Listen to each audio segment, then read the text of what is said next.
How to Heal Depression, a public domain book. How to Heal Depression by Peter McWilliams with Harold H. Bloomfield, MD. Table of Contents. Introduction. Part I, Understanding Depression. 1. You are not alone. 2. If you need it, get help at once. 3. There is no need to suffer. 4. I can't handle anything else. 5. Why bother? 6. It's not your fault. 7. It's not anybody's fault. 8. What is depression? 9. The three primary types of depression. 10. The symptoms of depression. 11. Are you depressed? 12. You can be depressed without feeling depressed. 13. Seeking treatment for depression does not imply a lack of character, discipline, common sense, or personal strength. 14. How did Annie Hall get her name? 15. Other types of depression. 16. Delay major decisions. Depression alters perception. 17. The question of suicide. 18. The power of positive thinking crashes and burns in the face of depression. 19. God and depression. 20. What causes depression? 21. The messengers of the brain. 22. The mind and its negative thoughts. 23. Which came first? 24. Depression can be hereditary and contagious. 25. Depression related to age. 26. The Anti-It Awful Club. 27. Physical pain and depression. 28. Depression affects the length and quality of life. 29. Depression is the #1 cause of alcoholism, drug abuse, and other addictions. 30. Eating disorders. 31. Insomnia and other sleep disorders. 32. Fatigue. 33. Depression destroys relationships. 34. Romanticizing depression. 35. The stigma of depression. 36. Why depression must be treated. 37. Treatment for depression is a natural process. 38. Your treatment is unique to you. Part 2, Healing the Brain. 39. Choose a doctor. 40. The diagnosis of depression. 41. Antidepressant medications. 42. Side effects. 43. The Prozac rumors. 44. The right medication and dosage. 45. You're not dealing with your pain. 46. A good night's sleep. 47. Nutritional supplements. 48. Treat your body well. Part 3, Healing the Mind. 49. Psychotherapy as education. 50. Cognitive therapy. 51. Interpersonal therapy. 52. Acknowledging two pioneers. 53. Psychiatrist, psychologist, or both. 54. Books, tapes, and videos. 55. Personal growth. 56. Flexibility. 57. Exaggerating is absolutely the worst thing you can do, and it can kill you if you don't completely stop it right now. 58. Observe yourself. 59. Heal thyself first. 60. No one or no thing can depress you unless you allow it. 61. Yes and no. 62. It's okay to feel anything. 63. Hurt, resentment, and guilt. 64. Forgiving. 65. Positive distractions. 66. Straighten up. Head up. Take a deep breath.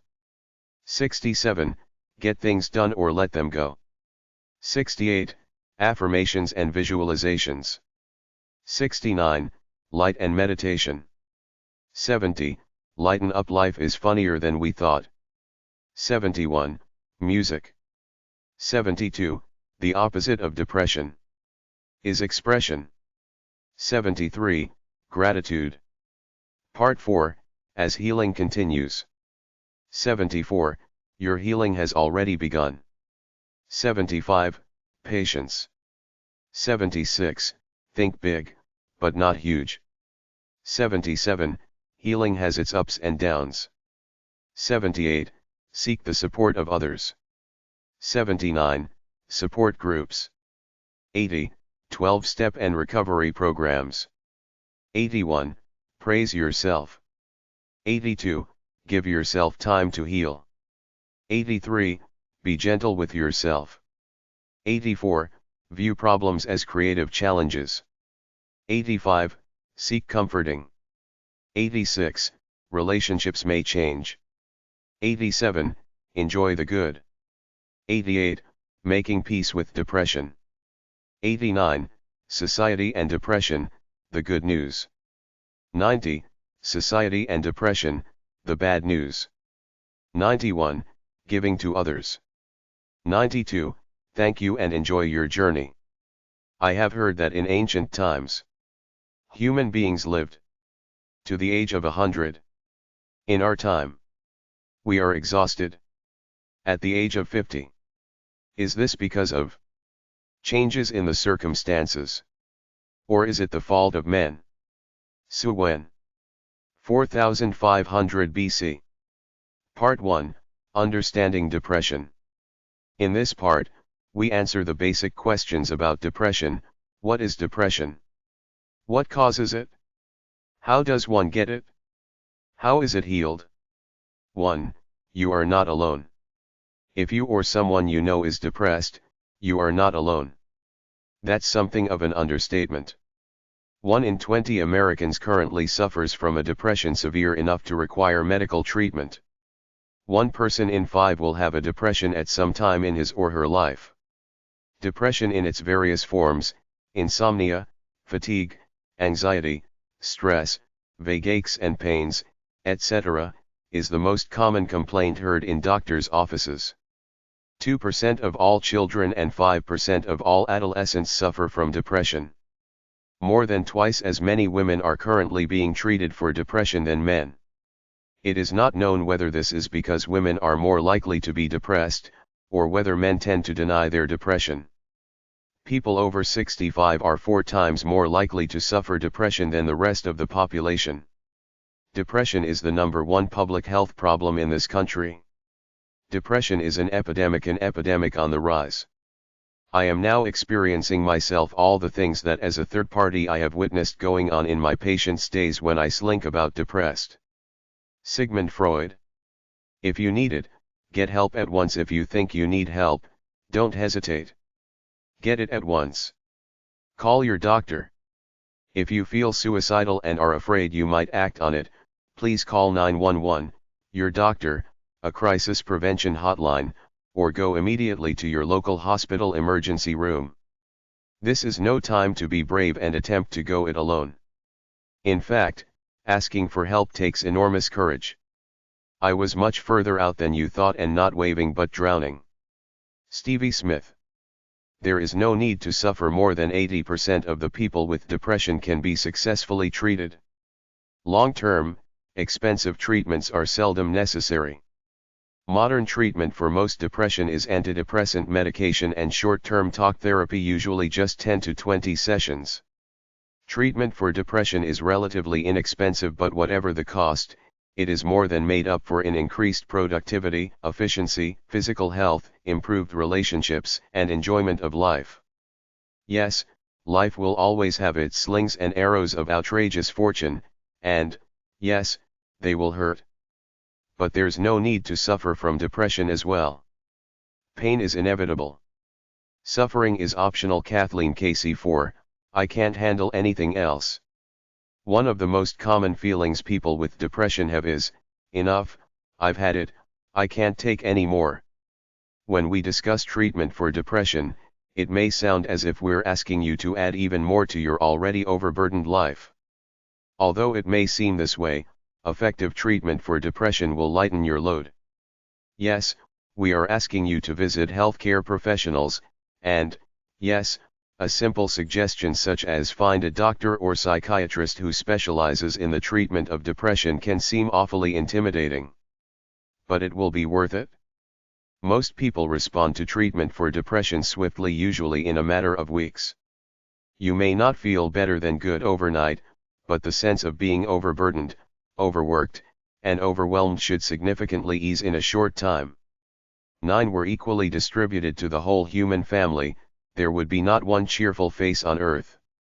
Whether I shall ever be better, I cannot tell.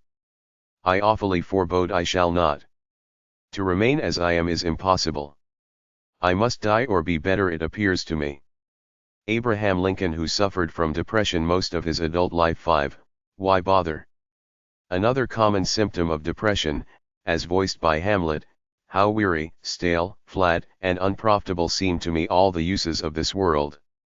Questions such as who cares, what's the point, and why bother circulate in the mind of the depressed person. Unfortunately, this symptom of depression can keep one from seeking treatment. It becomes a vicious cycle. As the untreated depression worsens, the person feels that life is less and less worthwhile. As the person feels that life is less and less worthwhile, he or she is less likely to seek treatment.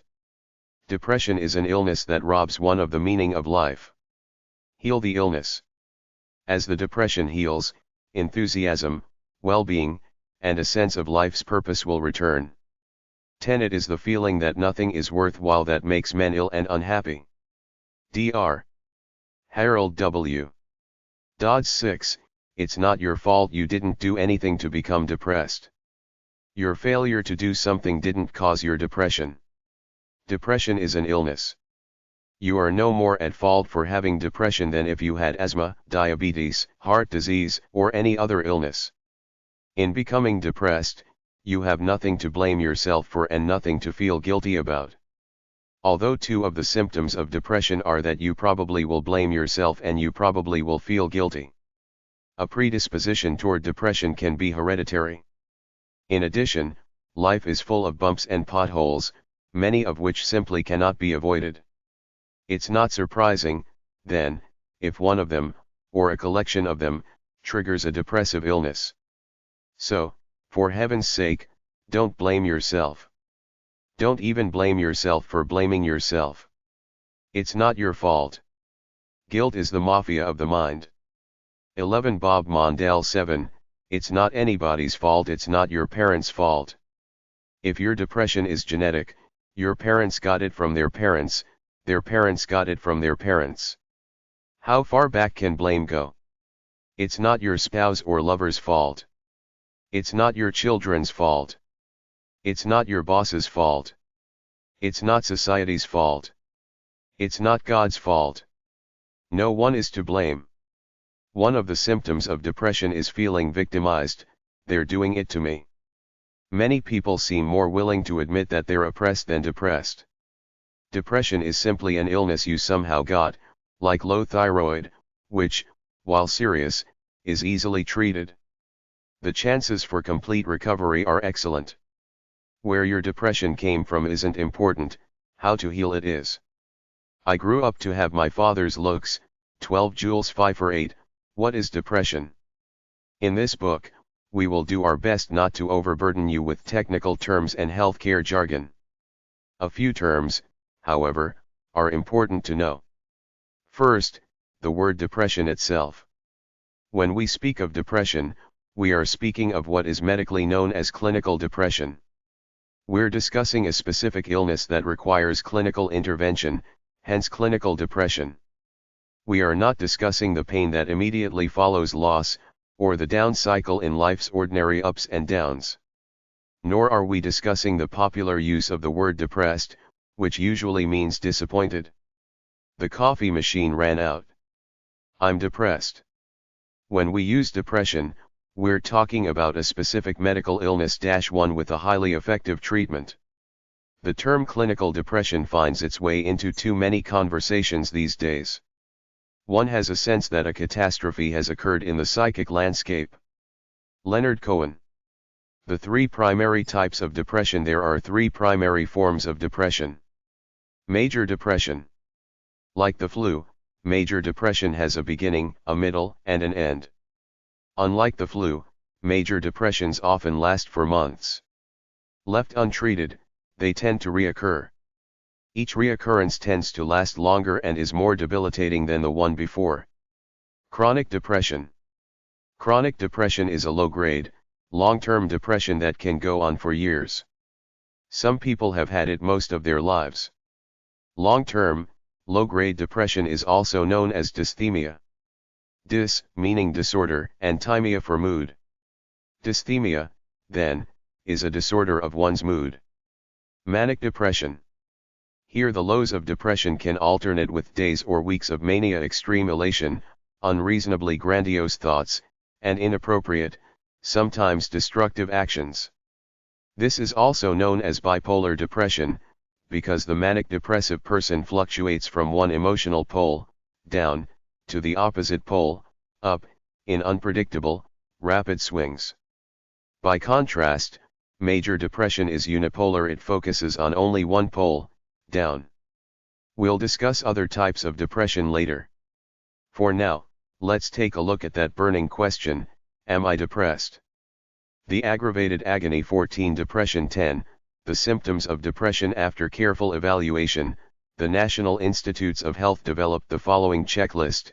Symptoms of depression can include persistent sad or empty mood, loss of interest or pleasure in ordinary activities, including sex, decreased energy, fatigue, being slowed down, sleep disturbances, insomnia, early morning waking, or oversleeping, eating disturbances, loss of appetite and weight, or weight gain, difficulty concentrating, remembering, making decisions, feelings of guilt, worthlessness, helplessness, thoughts of death or suicide, suicide attempts, irritability, excessive crying, chronic aches and pains that don't respond to treatment in the workplace.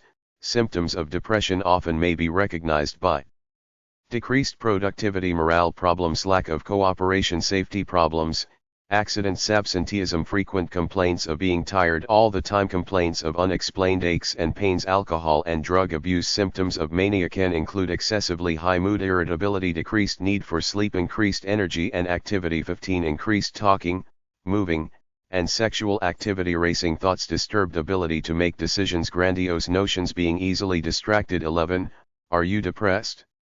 A thorough diagnosis is needed if 4 or more of the symptoms of depression or mania persist for more than 2 weeks, say the National Institutes of Health, or are interfering with work or family life. The symptoms on the facing page are not just life. If 4 or more of the symptoms have been a regular part of your life for more than 2 weeks or regularly tend to interfere with your life, a consultation with a physician experienced in diagnosing and treating depression is in order. You need not suffer any longer. Treatment is readily available. With available treatment, 80% of the people with serious depression, even those with the most severe forms, can improve significantly, say the National Institutes of Health. Symptoms can be relieved, usually in a matter of weeks. Please talk to your doctor. And read on. 12. You can be depressed without feeling depressed. It is unfortunate that the word depression is used to describe so many different, yet sometimes overlapping, experiences. Yes, many people who have clinical depression feel down, sad, disappointed, and upset. One can, however, feel all of these emotions, I'm depressed, without being clinically depressed. Pain after a loss, for example, is a natural part of the healing process, not a sign of clinical depression. If the pain becomes extremely severe or continues for an unusual length of time, the loss may have triggered 16 a type of clinical depression that's known as a melancholy depression. When mourning becomes melancholia, or if a loss has dealt a severe blow to your self-worth, see your physician. On the other hand, some people do have a clinical depression and do not feel unusual amounts of sorrow, sadness, or emotional hurt. Symptoms of clinical depression include insomnia, eating disturbances, physical aches and pains, difficulty concentrating, remembering, or making decisions. These are not, however, what most people call down or depressing emotions. If in doubt, it is best to get an objective, outside expert, your physician, to make an accurate diagnosis. I have secluded myself from society, and yet I never meant any such thing. I have made a captive of myself and put me into a dungeon, and now I cannot find the key to let myself out. Nathaniel Hawthorne 13, seeking treatment for depression does not imply a lack of character, discipline, common sense, or personal strength because of the stigma of depression. Many people think that seeking help implies some sort of personal lack, a lack that should be overcome by strength, fortitude, or gumption. This is not the case. Seeking help for an illness, any illness, does not imply a lack of mental, physical, emotional, or moral character. To the contrary, it takes great courage to admit something may be wrong. It is a sign of deep wisdom to consult professionals, seeking their advice and direction. A pessimist is one who builds dungeons in the air. Walter Winchell 14, How did Annie Hall get her name? The original title for Woody Allen's film Annie Hall was Anhedonia. Sometimes depression is mere passive joylessness and dreariness, discouragement, dejection, lack of taste and zest and spring, wrote the father of American psychology, William James, in 1902. Professor Ribbett has proposed the name ondonia to designate this condition. Ondonia was derived from the Greek, an, meaning not, and hedon, meaning pleasure, the inability to experience pleasure. If it's been a while since you've genuinely enjoyed your life, or can't relate much to the terms enjoyment, pleasure, or fun, that may indicate depression. There's an old joke, two elderly women are at a Catskill mountain resort and one of them says, "Boy, the food at this place is really terrible." The other one says, "Yeah, I know, and such small portions." Well, that's essentially how I feel about life. Woody Allen opening lines to Annie Hall 1815, other types of depression in addition to the big three we discussed on page 20, major depression, chronic low-grade depression, dysthymia, and manic depression. There are some other types of depression, seasonal affective disorder, SAD. This seems to be associated with the reduction of daylight hours during winter. The treatment may be as simple as installing full-spectrum fluorescent lighting in the home and workplace.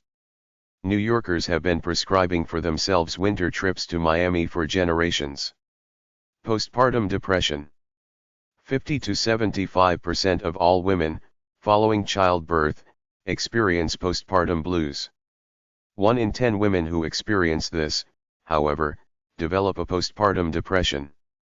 This means that from 5 to 7.5% of all new mothers have a depression that requires treatment. Postpartum depression seems to be caused by the hormonal, physiological, and emotional vulnerabilities of this period. If the normal postpartum blues seem particularly severe, or they continue for more than a few weeks, discuss it with your doctor. Atypical depression. Atypical, not typical. Depression has symptoms which seem to be the opposite of what was once thought to be a typical depression. Rather than sleeping less, people sleep more. Rather than lose weight, they gain weight. Rather than have low energy, they're agitated. In addition, people with atypical depression tend to be extremely sensitive to rejection. Double depression. Here someone with a chronic low-grade depression, dysthymia, has a major depression as well. As we previously noted, chronic depressions can go on for years, even decades, while major depressions have a beginning, a middle, and an end. During the time one has both chronic depression and a major depression, it's a double depression. A psychiatrist or physician well versed in diagnosing depression will know the symptoms to look for in determining which depression you may have. Please don't use this brief list to try to categorize or diagnose yourself or others. It is presented here simply to give an idea of the range and varieties depressive illness can take. How heavy the days are. There is not a fire that can warm me, not a sun to laugh with me. Everything base. Everything cold and 19 merciless. And even the beloved dear stars look desolately down. Sherman Hesse Steppenwolf 16, delay major decisions. Depression alters perception. It's important to remember that when depressed, we are not perceiving the world, or ourselves, accurately. Therefore, evaluations, judgments, and decisions may be inaccurate. If you think you may be depressed, the only major decision to make is to get a diagnosis and, if diagnosed as depressed, to get treatment. Other major decisions can wait until the depression begins to heal. Only in quiet waters things mirror themselves undistort. Only in a quiet mind is adequate perception of the world. Hans Margolius 17, The question of suicide. It is very common for depressed people to have thoughts and feelings of suicide. Such thoughts and feelings are, in fact, a symptom of depression. For obvious reasons, however, it is important not to act upon suicidal thoughts or feelings. Sadly, 15% of all depressed people will commit suicide as a result of their depression. 2/3 of all suicides are directly related to depression.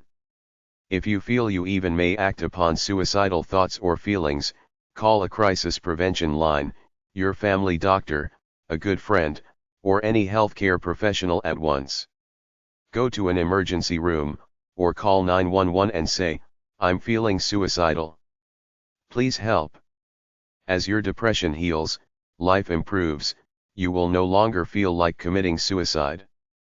Yes, life will still have its ups and downs, and you will feel your fair share of sadness, anger, grief, fear, and all the other down emotions.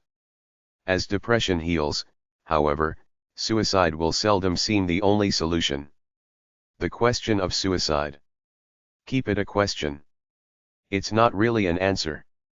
Despair, owing to some evil trick played upon the sick brain by the inhabiting psyche, comes to resemble the diabolical discomfort of being imprisoned in a fiercely overheated room. And because no breeze stirs this cauldron, because there is no escape from this smothering confinement, it is entirely natural that the victim begins to think ceaselessly of oblivion.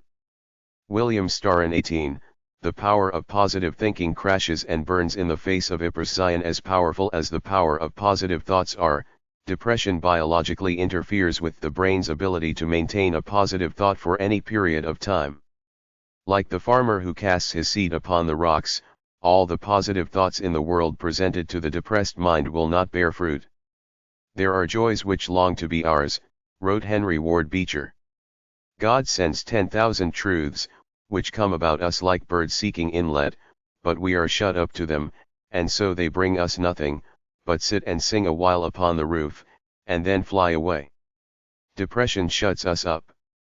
21 Overly positive, horrendously cheerful people can make a depressed person even more depressed. In fact, perhaps the least helpful thing one can say to a depressed person is, "Cheer up." When thinking is distorted, as it is during depression, medical treatment is needed to till the soil so that positive thoughts can take root. Every day, in every way, things are getting worse and worse. William F. Buckley, Jr. 19, God and depression. Here we use the word God in the broadest possible sense. Please fill in your personal belief when we use the word God. There are many misconceptions concerning God and depression. These include, depression is a punishment from God. To seek help for depression is to doubt God's ability to heal it. If we suffer enough, God will be pleased with us. Depression is a spiritual illness, the only treatment should be God's personal intervention. In fact, or at least it seems a fact to us, God and God's benevolence come in many forms and manifest in many ways. Among these we must include modern science and the entire healing profession. God moves in mysterious ways, psychiatrists are just one of them. It is hard to find the believer who will not take penicillin for pneumonia, insulin for diabetes, or have a broken bone properly set. The overwhelming majority of people who are successfully treated for depression find that their faith, spiritual connection, and perception of divine goodness increase. Modern treatment of depression is a gift of God. When I said, "My foot is slipping," your love, Lord, supported me. When anxiety was great within me, your consolation brought joy to my soul. Psalms 94:18-19. 20. What causes depression? Depression manifests as an imbalance in the biochemistry of the brain. This results in what some call faulty thinking. This combination of biological imbalance and psychological distortion causes the havoc known as depression. A depression can be triggered, that is, set off, by any number of factors: genetic predisposition, major loss, a painful childhood, unresolved grief, stress, serious illness, economic difficulties, bad relationships, and so much more. These are, however, merely what sets off the depression. The state of being depressed, having a depressive illness, takes place in the brain, a biochemical imbalance in the brain and a psychological imbalance in thinking. Let's explore each in greater detail. Hope is the feeling you have that the feeling you have isn't permanent. Jean Kurt 21, The Messengers of the Brain. The human brain is the most intricate, complex, and exquisite communication center on Earth. 10 billion brain cells transmit billions of messages each second. And, as Alan Watts pointed out, it does all this without our even thinking about it. The biochemical messengers of this communication are known as neurotransmitters. Neuro refers to the brain cells and transmitter, to sending and receiving information. 23 When neurotransmitters are at appropriate levels, the brain functions harmoniously. We tend to feel good. We have hope, purpose, and direction. Although we certainly experience the ups and downs of life, the overall mood is one of well-being, confidence, and security. Although there are dozens of different neurotransmitters, research indicates that a deficiency in some of the neurotransmitters serotonin, norepinephrine, and dopamine may be one cause of depression. On the other hand, excess amounts of neurotransmitters may be a cause of the manic phase of manic depression. Restoring these neurotransmitters to natural levels by way of antidepressant medication brings the brain back into harmonious functioning and a return to well-being. The future may teach us how to exercise a direct influence by means of particular chemical substances, upon the amount of energy and their distribution in the apparatus of the mind. It may be that there are other undreamed of possibilities of therapy. Sigmund Freud 22, The mind and its negative thoughts. Negative thoughts can play an important role in depression. Such thoughts can become a bad habit. For some, they become an addiction.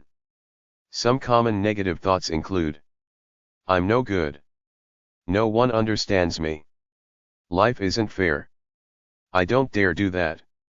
How dare they do that? I hate it when. I'm afraid that. I'm a failure. These can lead to habitual, often addictive behavior, such as overeating, drug abuse, alcoholism, smoking, compulsive gambling, shoplifting, sexual compulsions, workaholism, and many more. Habitual patterns of negative thoughts and self-destructive behavior can cause, continue, or worsen a depression. It is hard to fight an enemy who has outposts in your head. Sally Kempton 23, Which came first? So, depression manifests itself as a biochemical imbalance in the brain and as negative thoughts in the mind. But where does depression begin? Which manifestation is the first cause of depression? The answer: it doesn't really matter. A deficiency of neurotransmitters can contribute to negative thoughts and behaviors. And, negative thoughts and behaviors can contribute to a reduction in neurotransmitters. Whichever started the depression, it becomes a downward spiral, one feeding the other into a deepening gloom. Which came first, then, is not important. What to do about depression is. Antidepressant medication helps restore the proper balance of neurotransmitters in the brain. Certain short-term therapies, most particularly cognitive and interpersonal therapies, teach new habits of thought and action. The medical, brain, and psychotherapeutic, mind, approaches have, individually, been successful in treating depression. Some prefer to approach healing from one angle, others prefer to approach it from the other. Gluttons for happiness that we are, we suggest you consider both. 25 Combining therapies appears to be the most successful treatment of all. Every excess causes a defect, every defect an excess. Emerson 24, Depression can be hereditary and contagious. Like many illnesses, depression runs in the family. Heart disease, hypertension, and depression are among the illnesses that are common to certain family trees. Living with someone who is chronically depressed can be depressing. When a relative or loved one has recurrent episodes of depression, there is a profound disruption of family life. Family members experience pain, exhaustion, and are more prone to depression. Misery no longer loves company, Russell Baker observed. Nowadays it insists upon it. I was once thrown out of a mental hospital for depressing the other patients. Oscar Levant 25, depression related to age. Depressions can take place at any age. Infants can have depression, as can people well into their second century on Earth. About 6 million American children under 12 have a clinical depression, much of it unrecognized and untreated. Sometimes behavior diagnosed as an attention deficit disorder, children who are easily distracted, hyperactive, and have difficulty paying attention, is, in fact, depression. 26 1 in 20 adolescents suffers from depression. Hormonal changes, emerging identity crises, peer pressure, sexual issues, and the increased responsibility of approaching adulthood can contribute to depression. Tragically, the suicide rate among teenagers has almost tripled in one generation.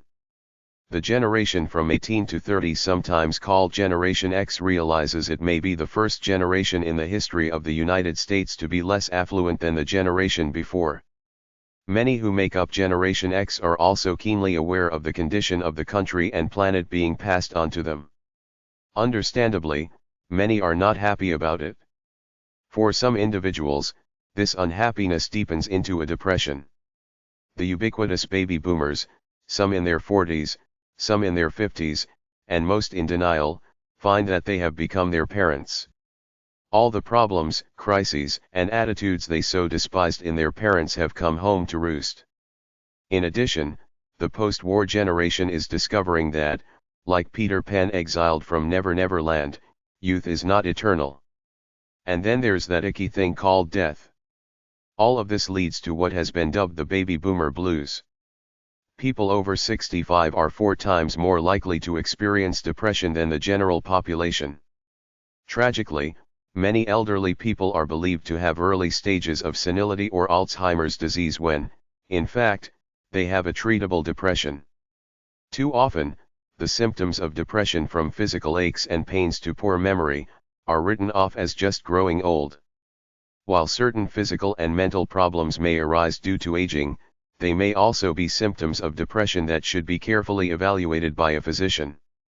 Above all, it is never normal to feel unhappy day after day, simply because you're growing older. The National Institutes for Health have free pamphlets for depression written for various age groups. Please call 1-800-421-4211 for your copy. Nobody grows old by merely living a number of years. People grow old only by deserting their ideals. Years wrinkle the face, but to give up enthusiasm wrinkles the soul. Worry, doubt, self-interest, fear, despair, these are the long, long years that bow the head and turn the growing spirit back to dust. Watterson Low 27. Part 1, Understanding Depression. 26.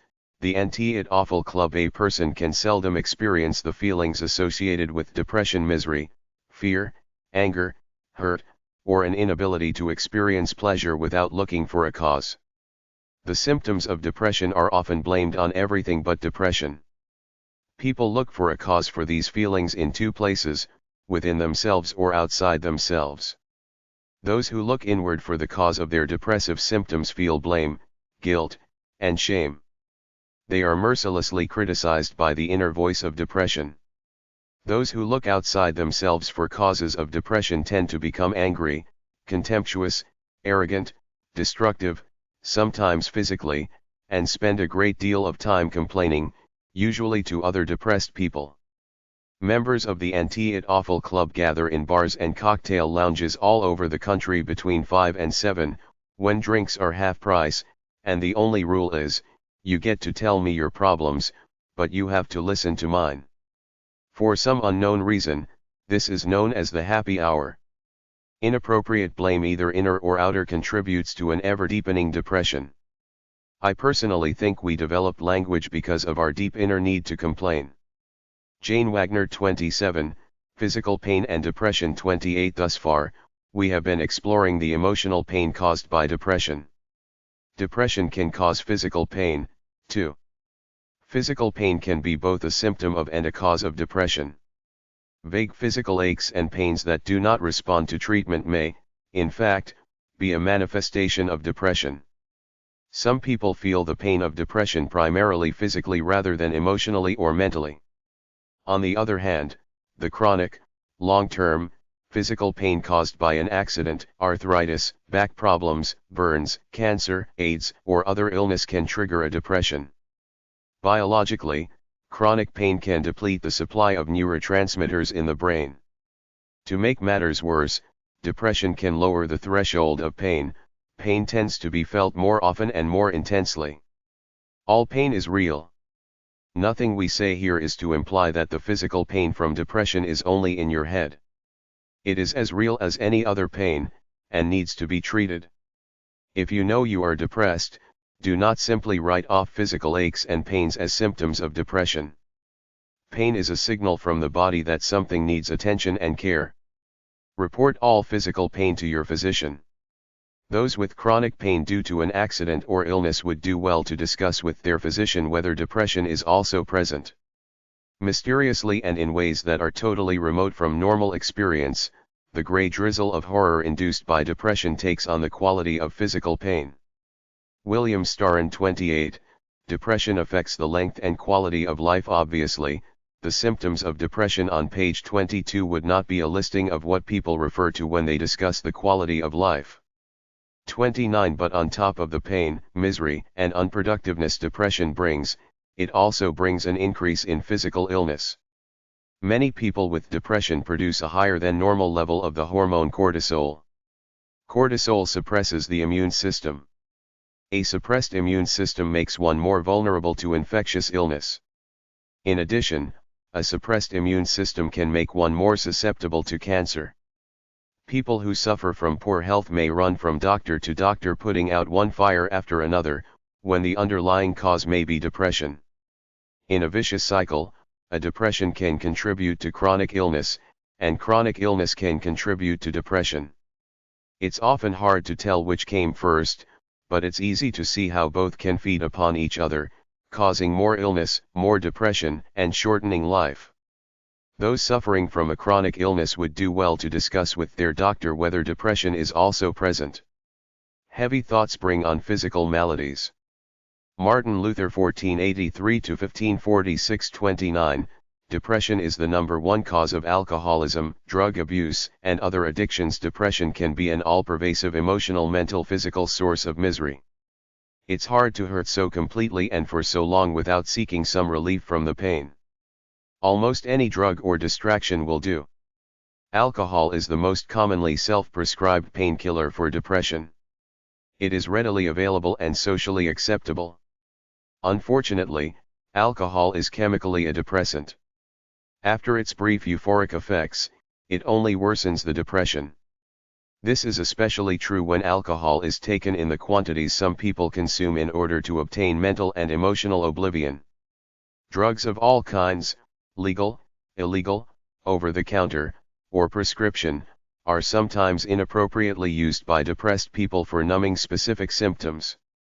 Alas, they do not treat the underlying cause. Uppers, downers, painkillers, tranquilizers, getting high, and all the rest are ineffective treatment for depression. In fact, they can worsen the depression.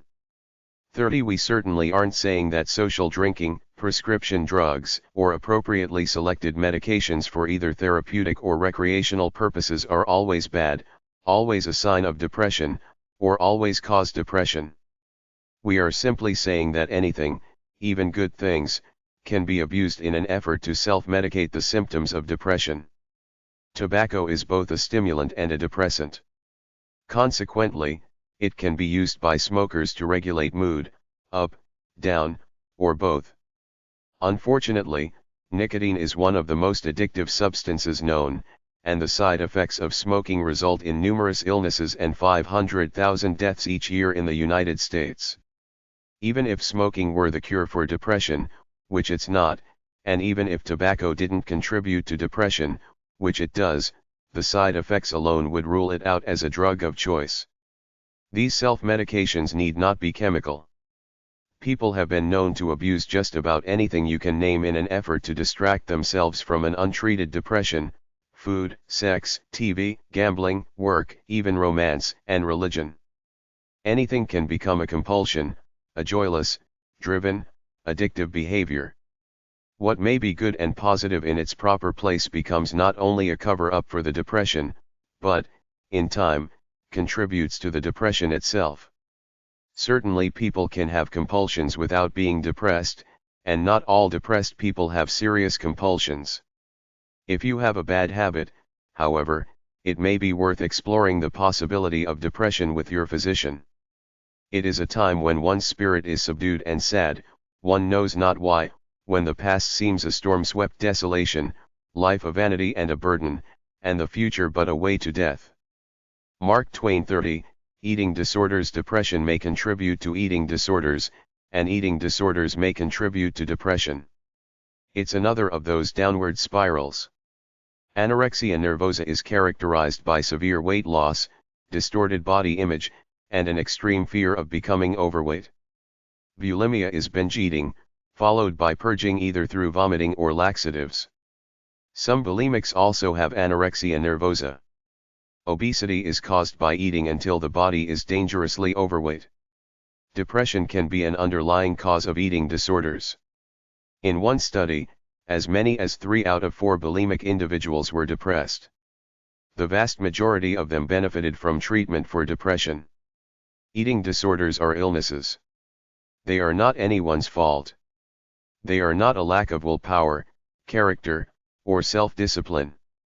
If depression is contributing to these illnesses, treating the depression is an important complement to treating the eating disorder. When one has a famishing thirst for happiness, one is apt to gulp down diversions wherever they are offered. Alice Caldwell Rice. 31, Insomnia and other sleep disorders. Most people with depression have a sleep disorder. The most common is insomnia. People with depression often tell their doctors, "I can't remember the last time I had a good night's sleep." There are basically 3 types of insomnia: difficulty falling asleep, difficulty staying asleep, also known as intermittent awakening, early morning awakening, in which one awakes at 3 or 4 in the morning and is unable to get back to sleep. At the other end of the spectrum is hypersomnia. Hyper, for lots, and somnia, for sleep.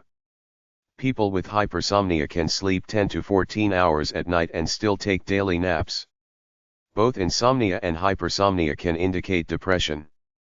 32. Unfortunately, insomnia caused by depression is sometimes inappropriately treated with sleeping pills, which do not treat the underlying depression and can make the depression worse. Anyone who regularly takes sleeping pills should discuss the possibility of depression with his or her physician. In a real dark night of the soul, it is always 3 o'clock in the morning, day after day. F. Scott Fitzgerald. 32, Fatigue. The most common symptom of depression presented to doctors is fatigue.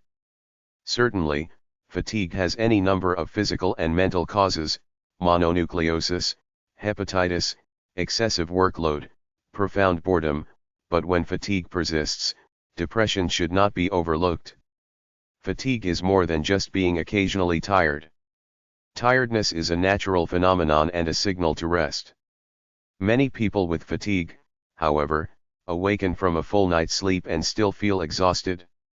Or, they may have only a few productive hours in the day. Procrastination, distraction, and lack of motivation are often manifestations of fatigue. Depression also brings a mental fatigue: the mind is simply tired, and one has difficulty thinking, concentrating, or making decisions. Emotional fatigue is often felt as "I can't take any more, leave me alone," and often manifests as irritability or withdrawal. For many, the lifting of fatigue that follows the successful treatment of depression can transform their lives.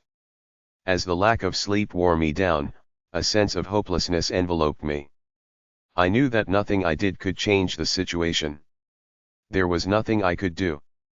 I was convinced that I was laboring under some kind of curse, so that 33 any efforts of my own to fight the situation were foredoomed to failure. Percy Noth 33, Depression destroys relationships. Depression impairs the ability to care and be cared for, give and receive, love and be loved. Depression can significantly interfere with all relationships, with friends, co-workers, bosses, employees, children, parents, spouses, lovers, and even one's relationship with self, God, and life. Relationships are an excellent mirror as to how we are doing. If the relationships in one's life seem deeply troubled, perhaps it's because that person is deeply troubled. The trouble may be depression. It's surprising how many persons go through life without ever recognizing that their feelings toward other people are largely determined by their feelings toward themselves, and if you're not comfortable within yourself, you can't be comfortable with others. Sidney J. Harris 34, Romanticizing Depression. In days of old, prior to the mid-1950s, there were few effective treatments for depression. People, however, knew depression well. 34 Depression is as old as humankind. The Man Who Was Tired of Life is the title of a poem written in 1990, that's 1990 B.C. What can poets and philosophers do when they have a malady that has no treatment? Romanticize it, of course.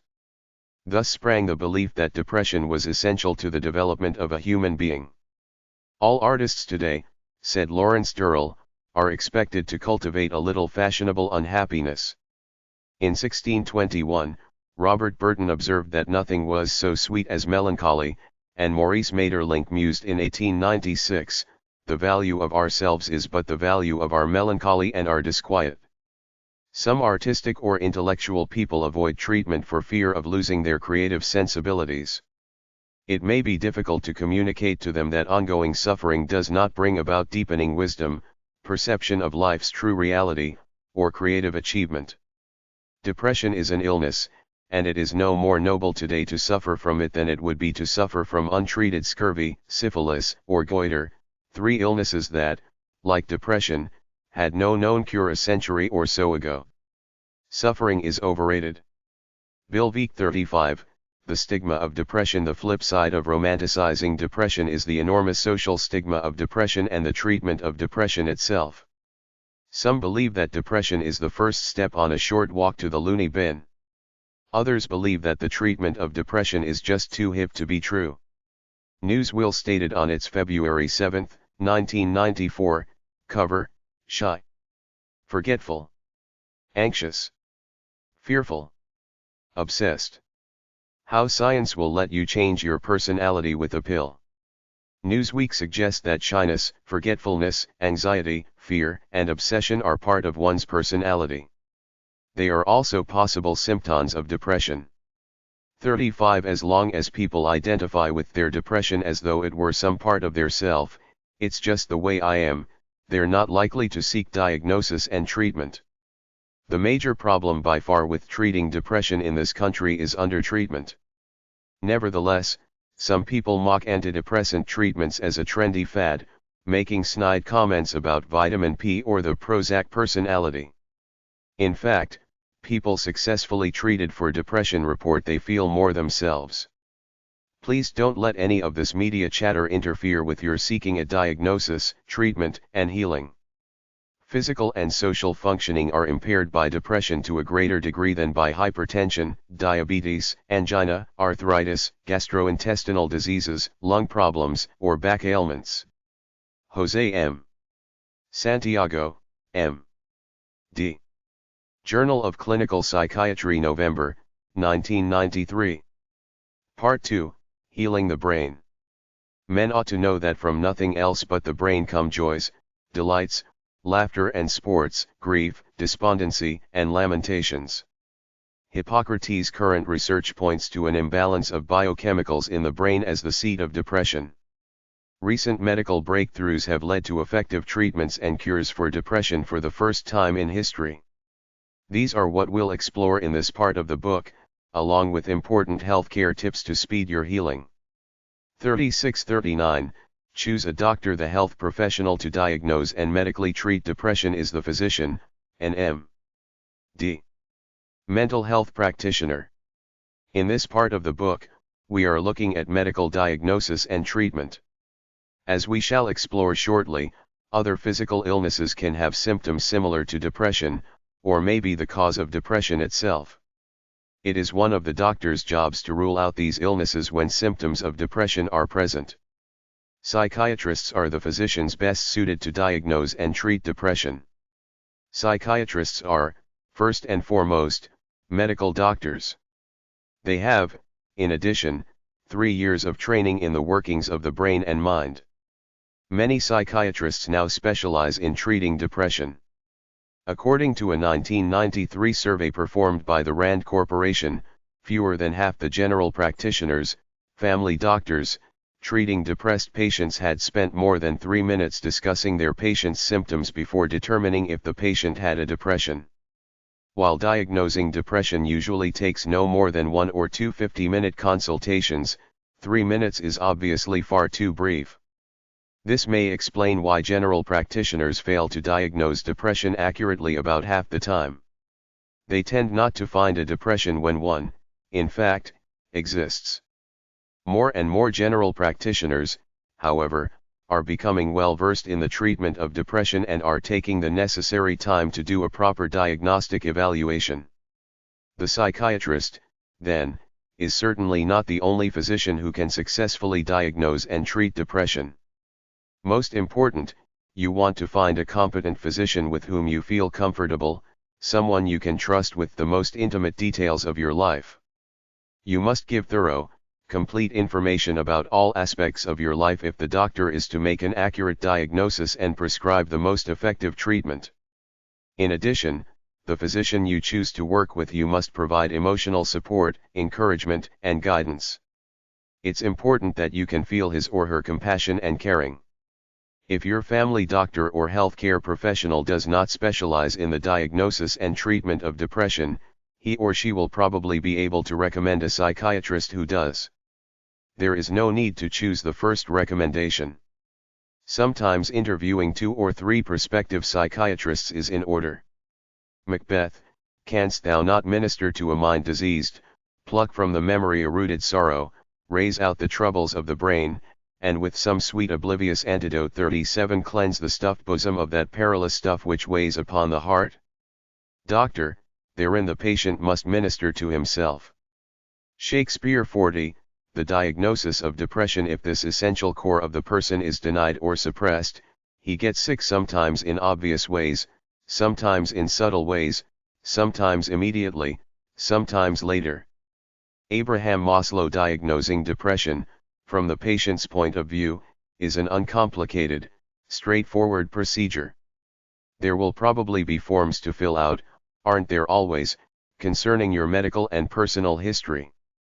Because depression tends to run in families, you may be asked to answer a few basic questions about your family medical history. Your doctor might also perform what's called a medical workup, to rule out physical illnesses that can first appear as a depression. These can include low thyroid, mononucleosis, anemia, diabetes.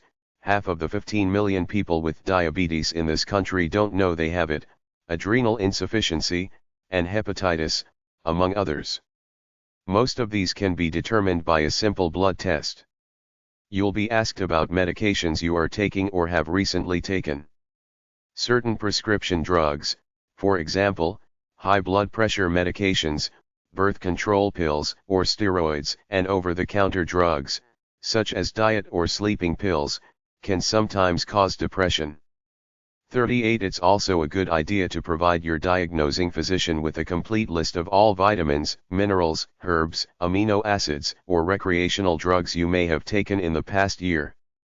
Understandably, you may not want to write down some of the illegal substances, but do tell your diagnosing physician when in the privacy of your consultation. Your medical exam should include a physical, especially if you haven't had one recently. Mostly, though, arriving at a diagnosis will involve talking. You'll tell the doctor which symptoms of depression you think you have. You can ask the doctor whether what you are experiencing qualifies as a symptom or not. The doctor will also ask you some questions, which, of course, should be answered as frankly and completely as possible. After reviewing your personal, family, and medical history, and the results of all tests, your doctor may diagnose depression. Rather than feeling dread, most people diagnosed as depressed feel relieved. Finally, there is a single, medical explanation for a great many frustrating, debilitating problems. At this point, your doctor will recommend a course of treatment. In most cases, this will include antidepressant medication and short-term psychotherapy. Psychiatry is the art of teaching people how to stand on their own 2 feet while reclining on couches. Sigmund Freud. 41. Antidepressant medications. There are roughly a dozen antidepressant medications from which you and your doctor can choose. As previously mentioned, none of them is addictive or habit-forming. They are generally safe when taken as prescribed. Although various types of antidepressants work in different ways, the overall effect is the same, balancing the neurotransmitters in the brain, thus restoring harmony to brain functioning. 39 Antidepressant medications become effective gradually. Although some people notice an improvement within days, some take as long as 8 weeks to feel the maximum benefits. During this time, patience and perseverance are the key. Some patients decide after a few days or weeks, this isn't working for me, and stop. Others experience side effects, fail to tell their doctor about them, and stop.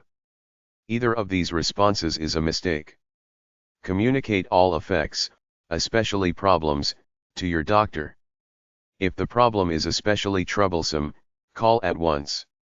Don't wait until your next appointment. Your doctor may then prescribe a different antidepressant. If, however, your doctor suggests continuing with the medication as prescribed, please do so. Most side effects disappear within 2 to 3 weeks, or, when compared with the positive results of medication, eventually seem minimal. The human body experiences a powerful gravitational pull in the direction of hope. That is why the patient's hopes are the physician's secret weapon. They are the hidden ingredients in any prescription. Norman Cousins. 42. Side effects. Most people who take antidepressants experience few, if any, side effects. Those who do have mild side effects. This is especially true of the newer antidepressants, Prozac, Paxil, Zoloft, and Effexor. Your physician will let you know which side effects to look for with the particular antidepressant you are taking. As previously mentioned, most antidepressants' side effects disappear on their own within 2 or 3 weeks. Seldom are side effects severe enough to necessitate switching medications. If you do need to change, however, take heart, there are several other antidepressants equally effective, but without the same side effects. 40 Most important, do not change your medication or dosage on your own. Contact your doctor. Do not take any additional drugs, either over-the-counter, prescription, or recreational, without first checking with your healthcare provider. Drugs that, when taken alone, are relatively harmless can become dangerous, even deadly, when taken with some antidepressants. Always check with your doctor. Whatever the side effects may be, it is usually more harmful to have a depression than to take antidepressant medication. How to gain, how to keep, how to recover happiness is in fact for most men at all times the secret motive of all they do, and of all they are willing to endure. William James. 43. The Prozac rumors. It seems that whenever the subject of depression and antidepressant medications arises, the discussion turns to Prozac. Frankly, Prozac has a bad rep. It is completely undeserved. Since its release in 1987, 10 million people have taken Prozac. The vast majority of them have found it to be an effective treatment for depression, with few side effects. In fact, Prozac has fewer side effects than almost any other antidepressant. Naturally, in studying a group of 10 million people doing anything, some aberrant behavior is likely to be found. A certain religious group for whatever reason decided to get Eli Lilly, the manufacturer of Prozac. The group spent millions of dollars publicizing the aberrant behavior, murders, suicides, of a handful of those 10 million. Since then, elaborate studies reported in everything from the American Journal of Psychiatry to 60 Minutes, show that Prozac, in and of itself, does not cause a greater likelihood of aberrant behavior. 41 It is estimated that 10 million people around the world have taken Prozac, 5 million of them right here in the United States. That's more than the total populations of Idaho, Montana, Wyoming, North Dakota, South Dakota, and Nebraska. Oprah Winfrey. The Oprah Winfrey Show, March 7, 1994. 44. The right medication and dosage. Due to the delay between starting antidepressants and seeing results, it may take a while for your doctor and you to arrive at the proper medication and dosage for you. Be patient with this process. During the initial phase of treatment, you may require more frequent consultations with your doctor. People respond differently to specific antidepressants. One person may find antidepressant highly effective, while another person may find it only marginally effective. The other person, however, may find that antidepressant B works wonders, while the antidepressant A fan finds antidepressant B ineffective.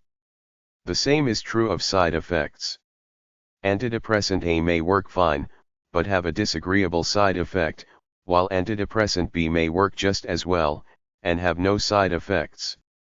Although it may take a while, when you and your doctor discover the antidepressant and dosage that work best for you, it will be worth it. Instant gratification takes too long. Carrie Fisher, 42-45, you're not dealing with your pain. Some people seem morally opposed to antidepressant medication.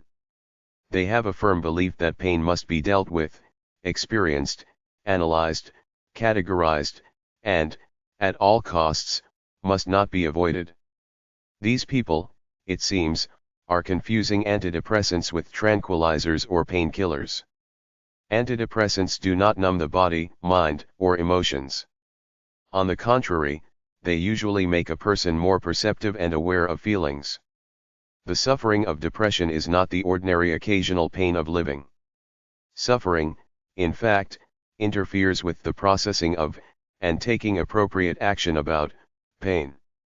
Pain is a signal that something is not right. Far from covering this pain, antidepressants help you deal with it more effectively. People being treated for depression often find that the clarity of mind, relief of emotional suffering, and increased energy allow them to clear up problems, mental, physical, and emotional, that had been festering for years. Antidepressant medications, then, are not an escape, a cover-up, or a short circuit for life's difficulties. They are a medicine to heal disease and end suffering. They often make psychotherapy more effective. Some patients feel guilty about achieving recovery with medication.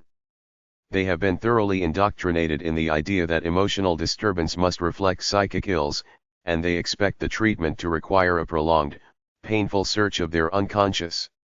Nathan S. Klein, M.D. 46, a good night's sleep. Go to bed, what you're staying up 43 for isn't worth it. Andy Rooney. So many people with depression experience difficulty in sleeping that, as with many other symptoms of depression, it's hard to tell whether insomnia contributed to the depression or depression contributed to the insomnia. The answer, in many cases, is both. Many people find that as treatment progresses they return to normal sleep cycles. This is healing in itself. If, after taking antidepressants for a while, you find your sleep has not returned to normal, it may be that the particular antidepressant you take has the unwanted side effect of insomnia. You may want to discuss with your doctor the possibility of a bedtime dose of an antidepressant, such as trazodone, that has sleepiness as one of its side effects. These antidepressants are not sleeping pills. When taken at bedtime, however, the side effect of sleepiness, which can obviously be a detriment during the day, becomes an added blessing. Sleeping pills can be easily abused and are particularly dangerous for a depressed patient. Sedatives actually disrupt your normal sleep patterns and can quickly become addicting. If you are already taking an over-the-counter or prescription sleeping medication, ask your doctor if it's advisable to switch you to an antidepressant at bedtime. These are often not only more effective for the depressed person, but allow him or her to avoid sleeping pills, which can interfere with the successful treatment of depression. As always, check with your doctor. Sleep is a significant part of the healing process. It is the time for your body, emotions, brain, and mind to rejuvenate and restore themselves to proper functioning. Sleep is the guardian of health. How do people go to sleep? I'm afraid I've lost the knack. I might try busting myself smartly over the temple with the nightlight. I might repeat to myself, slowly and soothingly, a list of quotations beautiful from minds profound, if I can remember any of the damn things. Dorothy Parker 4447, Nutritional Supplements. Everything you see I owe to spaghetti. Sophia Loren. Good nutrition, plus taking vitamin and mineral supplements, supports the healing of your brain and body. A nutrition-conscious doctor can test you for nutritional deficiencies and treat these appropriately. Consider taking a vitamin B complex twice daily. Deficiencies of B1, B2, or B6 can cause depression. Vitamin B12 deficiency can cause depression, neurological problems, and anemia. You may need to take the B12 under your tongue or as a B12 shot because this vitamin is absorbed poorly from the diet. Vitamin C twice daily helps combat stress and strengthens your immune system. A daily multi-mineral supplement is also helpful because a deficiency of zinc, iron, magnesium, or manganese can contribute to depression. Excess sugar, white flour, alcohol, and caffeine deplete your energy and can contribute to depression. Especially among the elderly, deficiencies of vitamins and minerals contribute to not only depression, but less than optimal mental performance. In general, vitamin/mineral supplements are better purchased at a health food store than the corner drugstore. And drink lots of water, at least 8 8-ounce glasses a day. 48. Treat your body well. Anything you've learned that promotes the strengthening, flexibility, and endurance of your body will almost invariably support your overall healing and well-being. 45. Exercise, particularly aerobic exercise, produces endorphins, which are among the body's natural antidepressants. Bicycling, swimming, or even a good brisk walk can do wonders. Other physical activities, such as yoga, stretching, dancing, Tai Chi, are excellent ways to loosen the body, relieve stress, and get energy moving again. It's hard to overestimate the healing powers of a hot bath. If you're a typical shower power American, making that a 10-minute hot bath could have soothing results. Even more deeply relaxing is massage. Do more of whatever activities you personally find nurturing and enjoyable: walks in nature, viewing art, listening to good music, watching your favorite movies, gardening. One of the most common outcomes of a depressive illness is a mistreated body. Now is the time to treat your body well. The more you learn to treat yourself well now, the less treatment you'll need down the road. My grandmother started walking 5 miles a day when she was 60. She's 95 now, and we don't know where the hell she is. Ellen DeGeneres. Part 3, Healing the Mind. The mind is its own place, and in itself can make a heaven of hell, or a hell of heaven. John Milton. Paradise Lost 1667. The second approach to healing depression, equally important as healing the brain, is healing the mind. Extensive research has shown that 2 short-term therapies, cognitive therapy and interpersonal therapy, are highly effective in the treatment of depression. 46. After a brief discussion of these potent therapies, we will present our favorite skills to heal the mind and enjoy a happier, more productive life. These are offered as an adjunct to, not a substitute for, cognitive/interpersonal therapy. 49. Psychotherapy as education. I know of no more encouraging fact than the unquestionable ability of man to elevate his life by a conscious endeavor. Thorough psychotherapy has changed considerably in the past decade. The stereotype most people have of lying on a couch for the 50-minute hour while a dispassionate therapist sits silently taking notes has almost disappeared. Therapy, especially in the treatment of depression, has become much more educational. Education comes from the Latin word educare, which means to draw forth from within. A good therapist actively draws from within you things you may have known about yourself and forgotten, things you may have never known about yourself, or things that you knew to be true but, for whatever reason, disregarded. In addition, a therapist teaches new skills for living a more productive, satisfying, and loving life. Depressed people sometimes do things that make them even more depressed because no one ever taught them any other way. An important part of therapy, then, is learning other ways. 50. Cognitive therapy. If we see things as negative, we are likely to feel negative and behave in a negative way. 47. Aaron T. Beck, M.D. Cognitive therapy was developed by psychiatrist Aaron T. Beck, M.D. The word cognitive relates to how we perceive and think. For example, the word recognize means simply to do again, cognize, perceive, to cognize something we have cognized before. Descartes' famous phrase, I think, therefore I am, is, in fact, a bad translation.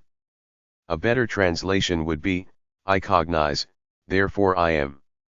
Simply put, the way we perceive the world is the way we respond to the world. If our cognition of life is negative, our thoughts, feelings, and actions will be negative. Cognitive therapy identifies a person's distorted cognitions, perceptions and evaluations, and reframes them in a more accurate, factual light. Cognitive therapy is not positive thinking, it simply seeks what's real, what's genuine, about one's life. Depression distorts perception. The depressed person perceives life through a glass darkly. Cognitive therapy does not add rose-colored glasses, its goal is clear glass, which allows the world to be perceived accurately, both its good and its bad. Dr. Beck's therapeutic method is outlined in the book, Feeling Good by David D. Burns, M.D. 51. Interpersonal therapy. A depressive illness colors how a person thinks, feels, and acts toward a spouse, lover, friend, boss, co-worker, parent, or child. Troubled relationships are the rule in depression. Interpersonal therapy was developed by psychiatrist Gerald Klerman, M.D. of Harvard, and psychologist Myrna Weissman, Ph.D. of Yale as a short-term therapy to help people identify and resolve their difficulties with others. Interpersonal Psychotherapy of Depression is the book written by Dr. Klerman and Dr. Weissman. Whereas cognitive therapy focuses on perception and reaction to those perceptions, interpersonal therapy lays an extra emphasis on communication skills. Interpersonal therapy and cognitive therapy have so many overlapping concepts and work so well together, many therapists have combined both into cognitive/interpersonal therapy. Both cognitive and interpersonal therapy deal with your habits of thought, feeling, and behavior as they are now, not what happened somewhere back then in your childhood. The origin of the pattern is not as important as the pattern itself and how to turn that pattern into one that elevates rather than depresses. 48. Everybody forgets the basic thing, people are not going to love you unless you love them. Pat Carroll. 52. Acknowledging two pioneers. We would be remiss if we did not mention two people whose work laid the foundation for the success of cognitive and interpersonal therapies. They are Albert Ellis, Ph.D., and Arnold Lazarus, Ph.D. Albert Ellis is the founder of rational emotive therapy. It is described brilliantly in his book, How to Stubbornly Refuse to Be Miserable About Anything. Yes, anything. The idea behind rational emotive therapy is this: there are three aspects of life: A. What really happens, B. What we perceive about what happens, and C. How we react. The majority of our difficulties, according to Dr. Ellis, come at point B. What we perceive. By rationally, factually comparing our perceptions and reactions with what actually happened, we become more effective at, see our reaction and action. Dr. Arnold Lazarus is the father of multimodal therapy. This looks at what one is thinking, feeling, and doing that is not productive, and teaches proven, effective strategies for reversing them. For example, Dr. Lazarus maintains that many people are depressed because they have an inability to express. Whether the depressed expression is tenderness, assertiveness, joy, anger, or love, learning appropriate expression is valuable in the treatment of depression. Dr. Lazarus's most recent book is Don't Believe It for a Minute. Do you find yourself in the same unhappy situation again and again, wondering where you went wrong and why it happened again? It's not always just bad luck, it may be bad ideas. 49 Arnold A. Lazarus, Ph.D. 53, psychiatrist, psychologist, or both. In some cases, you may choose the psychiatrist who is treating the medical aspect of your depression to also guide you through cognitive/interpersonal therapy. This has the advantage of combining your therapy and medical visits into one. Or you may choose to have a psychiatrist or general practitioner diagnose, prescribe antidepressants, monitor medical progress, and have a psychologist or other mental health professional provide the psychotherapy. A psychiatrist has more medical training, and a psychologist has more psychological training. This gives you two people with different, but overlapping, specialties working together on your healing. More and more psychologists and psychiatrists are joining to treat depression in a team approach. Keep in mind, however, that you are not stuck with either member of the team. Any psychiatrist and any therapist you choose can work together on your healing. Most importantly, you must feel trust, confidence, and comfort with your therapist so that you can express and explore whatever you need to in order to fully heal and grow. The greatest mistake in the treatment of diseases is that there are physicians for the body and physicians for the soul, although the two cannot be separated. Plato 54, books, tapes, and videos. 50 books and tapes, both audio and video, can be excellent sources for learning new skills, ideas, and ways of looking at life. The use of books and tapes as an adjunct to therapy is growing more and more popular. This even has a name, bibliotherapy. Biblio means book in Latin. Fortunately, there is no Latin word for tape, so there is no tapeotherapy. We like James Burke's idea from the day the universe changed. A book is like holding another's mind in your hands. Audio tapes are especially useful because you can listen to them while you drive, jog, walk, or even clean house. The advent of videotapes has made thousands of movies, documentaries, and other inspirational and educational material conveniently available. So, here are Harold's and Peter's 10 favorite books or tapes about learning life's lessons. Click any highlighted title to. Rules for the list. Naturally, we weren't allowed to choose each other's books or tapes, that would have left room for very few other books. Nevertheless, we do recommend each other's books. For more titles on depression, please see the list at the end of this book, Recommended Reading on Depression. Finally, we did not select any materials referred to elsewhere in this book.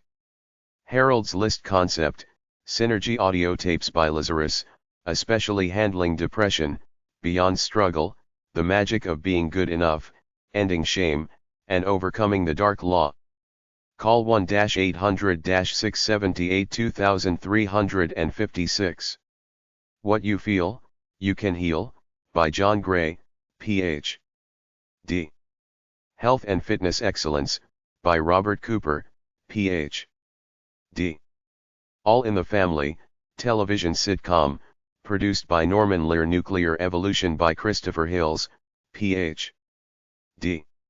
Healing the Shame That Binds You, by John Bradshaw. Zen Language, by Jerry Seinfeld. The Conduct of Life, by Ralph Waldo Emerson. The Prophet, by Khalil Gibran. Be Here Now, by Ram Dass. Peter's List, 51. The Book on the Taboo Against Learning Who You Truly Are, by Alan Watts, or any of Alan Watts's audio tapes, available from Electronic University, 1-800 969-2887, Sunday in the Park with George, Broadway show, available on video cassette, CD, audio cassette, airborne by William F. Buckley, Jr. Field of Dreams, Defending Your Life, Fearless, Movies, The Virtue of Selfishness, by Ayn Rand Murphy Brown, Mary Tyler Moore, St. Elsewhere, Connections, The Day the Universe Changed, Television Shows, Any Far Side Collection by Gary Larson, Illusions, by Richard Bach. All the words in red from a red letter edition of the first 4 books of the New Testament by Matthew, Mark, Luke, and John. New International Version, How to Become a Virgin and the Naked Civil Servant by Quentin Crisp. 55. Personal growth. With this point, we begin sharing with you some of our favorite personal growth techniques. These are simply a gathering of ideas and activities you might like to try. Experiment with them. Play with them. Modify them to your needs and preferences. If they work for you, take them, they're yours. If they don't work for you, move on to techniques that do. Again, these suggestions are not a review of cognitive/interpersonal therapy, nor are they the outline for Bloomfield/McWilliams depression therapy. Doing the techniques in this book is not a substitute for working with a professional in cognitive/interpersonal therapy. Frankly, we do not believe that depression can be successfully treated from a book. The downward spiral of depression requires, we believe, professional intervention at both the biological and the psychological levels. Try a thing you haven't done 3 times. Once, to get over the fear of doing it. Twice, to learn how to do 52 it. And a 3rd time, to figure out whether you like it or not. Virgil Thomson. Advice given at age 93. 56. Flexibility. One of the hallmarks of depression is rigid, inflexible thinking. Words such as must, should, never, bad, have to, and ought to create emotional states, anger, fear, hurt, guilt, and unworthiness, which, naturally, contribute to depression. Using the words listed above sets up a battle of absolutes within ourselves: bad vs. good, right vs. wrong, light vs. dark. This mental and emotional battle zone often becomes the ground of being from which we perceive and act in the world. We declare war on the world, although we are firmly convinced that the world has declared war on us. As with all wars, we are overcome by fear and anger. Not only is this a depressing way to live, it's phenomenally inaccurate. The world does what it does no matter how depressed we become about it. Life is lived on the continuum between good and bad, right and wrong, light and dark. Replacing rigid words with more flexible and accurate words such as often, sometimes, seldom, either, or, and both, makes life more realistic and livable. Strive for excellence, not perfection. Practice tolerance, not insistence. Live in a world of preferences, not demands. Say, I'd like, or I want, rather than I need, or I must have. Life is not a struggle, it's a wiggle. Our best friends and our worst enemies are our thoughts. A thought can do us more good than a doctor or a banker or a faithful friend. It can also do us more harm than a brick. Dr. Frank Crane. 53-57, exaggerating is absolutely the worst thing you can do, and it can kill you if you don't completely stop it, right now. Look at the word exaggerate. It has too many G's, doesn't it? It only needs 1 G to get by. That's what we do when we exaggerate, we add extra G's. The G-force, of course, is the weight of gravity. Adding extra G's presses down on us, making us depressed. Wasn't that first point the dumbest, stupidest, most juvenile, and insultingly unprofessional description of how exaggeration worsens depression that you've ever seen? And so exaggeration goes. We take an idea or event and mentally blow it out of proportion. The emotions soon follow. Emotions react to what the mind tells them. If we are disappointed and our mental response is, "You're killing me," the emotions respond as though we are literally being killed. That's a fairly strong emotional reaction. Don't exaggerate in the other direction, either. If you're disappointed, it's fine. Don't try to kid yourself by thinking, oh, it really doesn't matter. If it matters to you, it matters. Strive for accuracy, a word that has a lot of C's in it. That will keep your mind and emotional responses more appropriate. See what we mean? I have bad reflexes. I was once run over by a car being pushed by two guys. Woody Allen 58, observe yourself the next time you're upset, take a step back mentally and listen to your thoughts.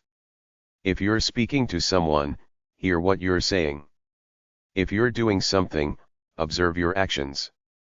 54 When you objectively stand back and monitor your thoughts, words, and actions, you'll see where a good deal of your negativity is coming from. Look for shoulds, have tos, musts. Look for exaggerations. Look for assumptions you've made. You've probably heard the old saying, to assume is to make an ass out of you and me. Look for judgments. Then see where all this negative thinking gets you, the negative feelings, the words that don't truly reflect you, the ineffective actions. Also notice what you're ignoring. What are the good things going on that you're paying absolutely no attention to? Ignoring positive realities is a form of negative thinking. Sometimes there's no need to change anything. You may find that simply observing a negative thought or feeling dissolves it. You do not need to leave your room.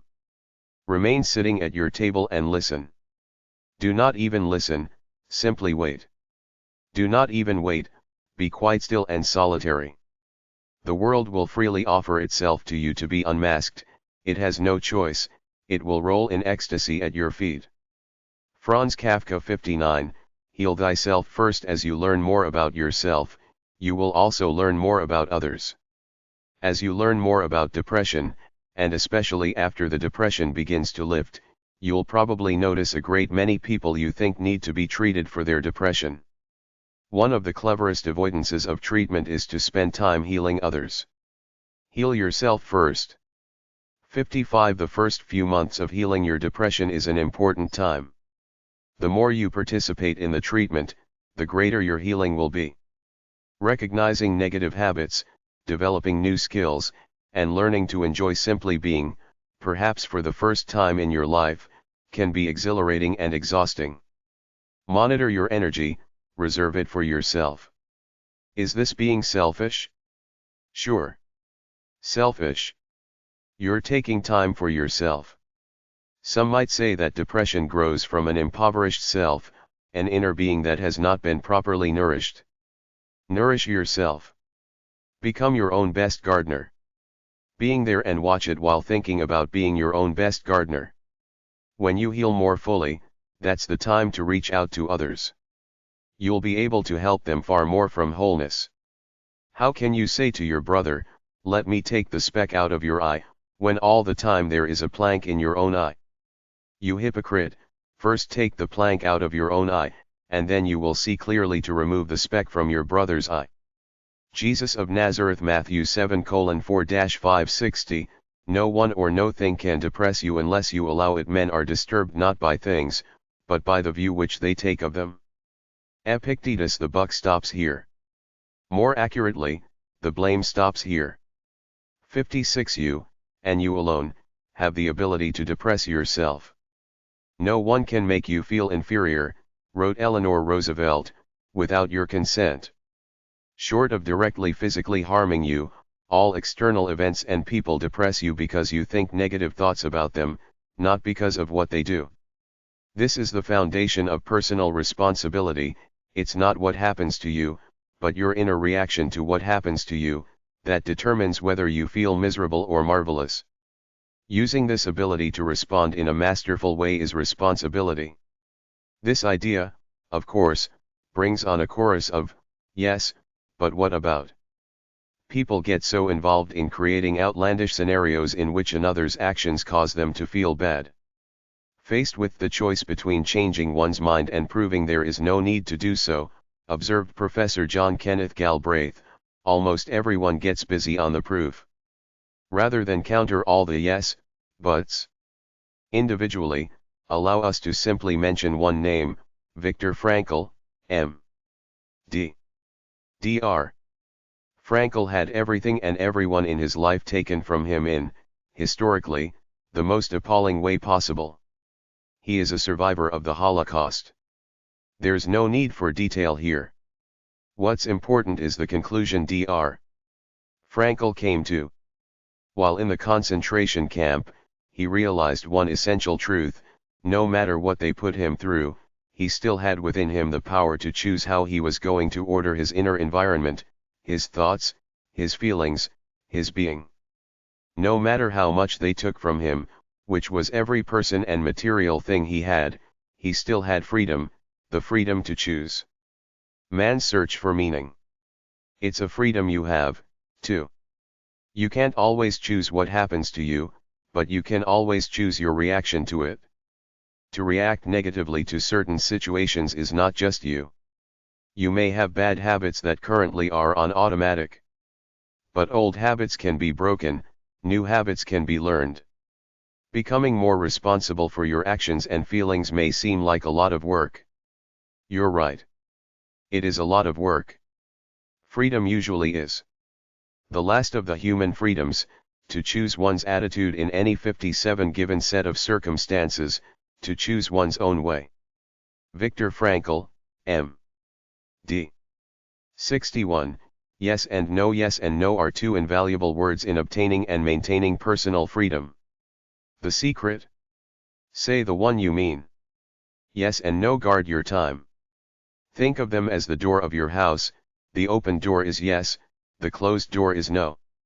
If you open the door when you really want it closed, and close the door when you really want it open, you will soon find yourself with a house full of what you do not want. This is depressing, indeed.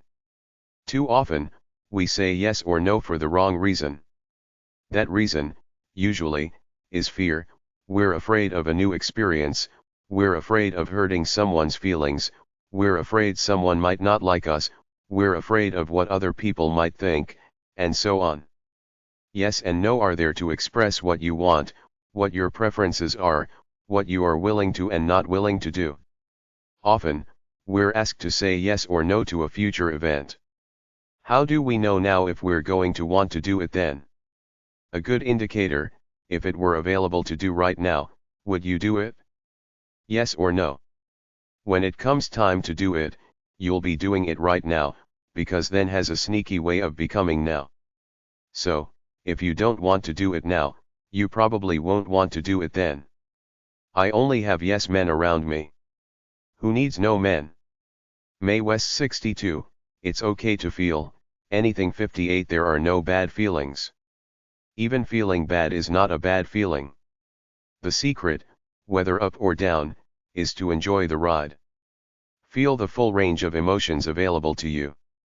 People spend large amounts of time and money on movies, TV, videos, novels, and music so that they might feel something. Those who can make us feel the most often, are known as entertainment geniuses. We make them stars, and rich. Even if we don't respect what they create, we are still aware that it has the power to move us. Extraordinary, said Noel Coward, how potent cheap music is. There is such a thing as a healthy sadness, free from the self-pity and suffering of depression. Be moved by your own life. Feel it in all its fullness and glory. The point is, we are not rocks. Who wants to be one anyway, impermeable, unchanging, our history already played out. John Rosenthal 63, hurt, resentment, and guilt. Hurt, resentment, and guilt are closely related. When something is taken away from us, or something we want is not made available to us, we can feel hurt. Hurt is difficult for people to feel and express. So, some people avoid it by turning to anger. If we get angry at someone or something outside ourselves, it's called resentment. If we get angry at ourselves, it's called guilt. Anytime we feel anger, whether it's expressed as guilt or resentment, there's hurt underneath it. If you catch the hurt early enough, you can move directly back to the caring. You're never hurt about anything you don't care about. Switch the caring from the disappointing object to another object about which you can safely care. Here, having a love for God, nature, or the universe comes in handy. 59. If you don't catch the disappointment soon enough, you're left with hurt, guilt, and/or resentment. Do something with them, preferably something physical, but safe. A few deep breaths, a good stretch, walking, dancing, or singing. Silent screams, or noisy screams, if you can do them without frightening the horses.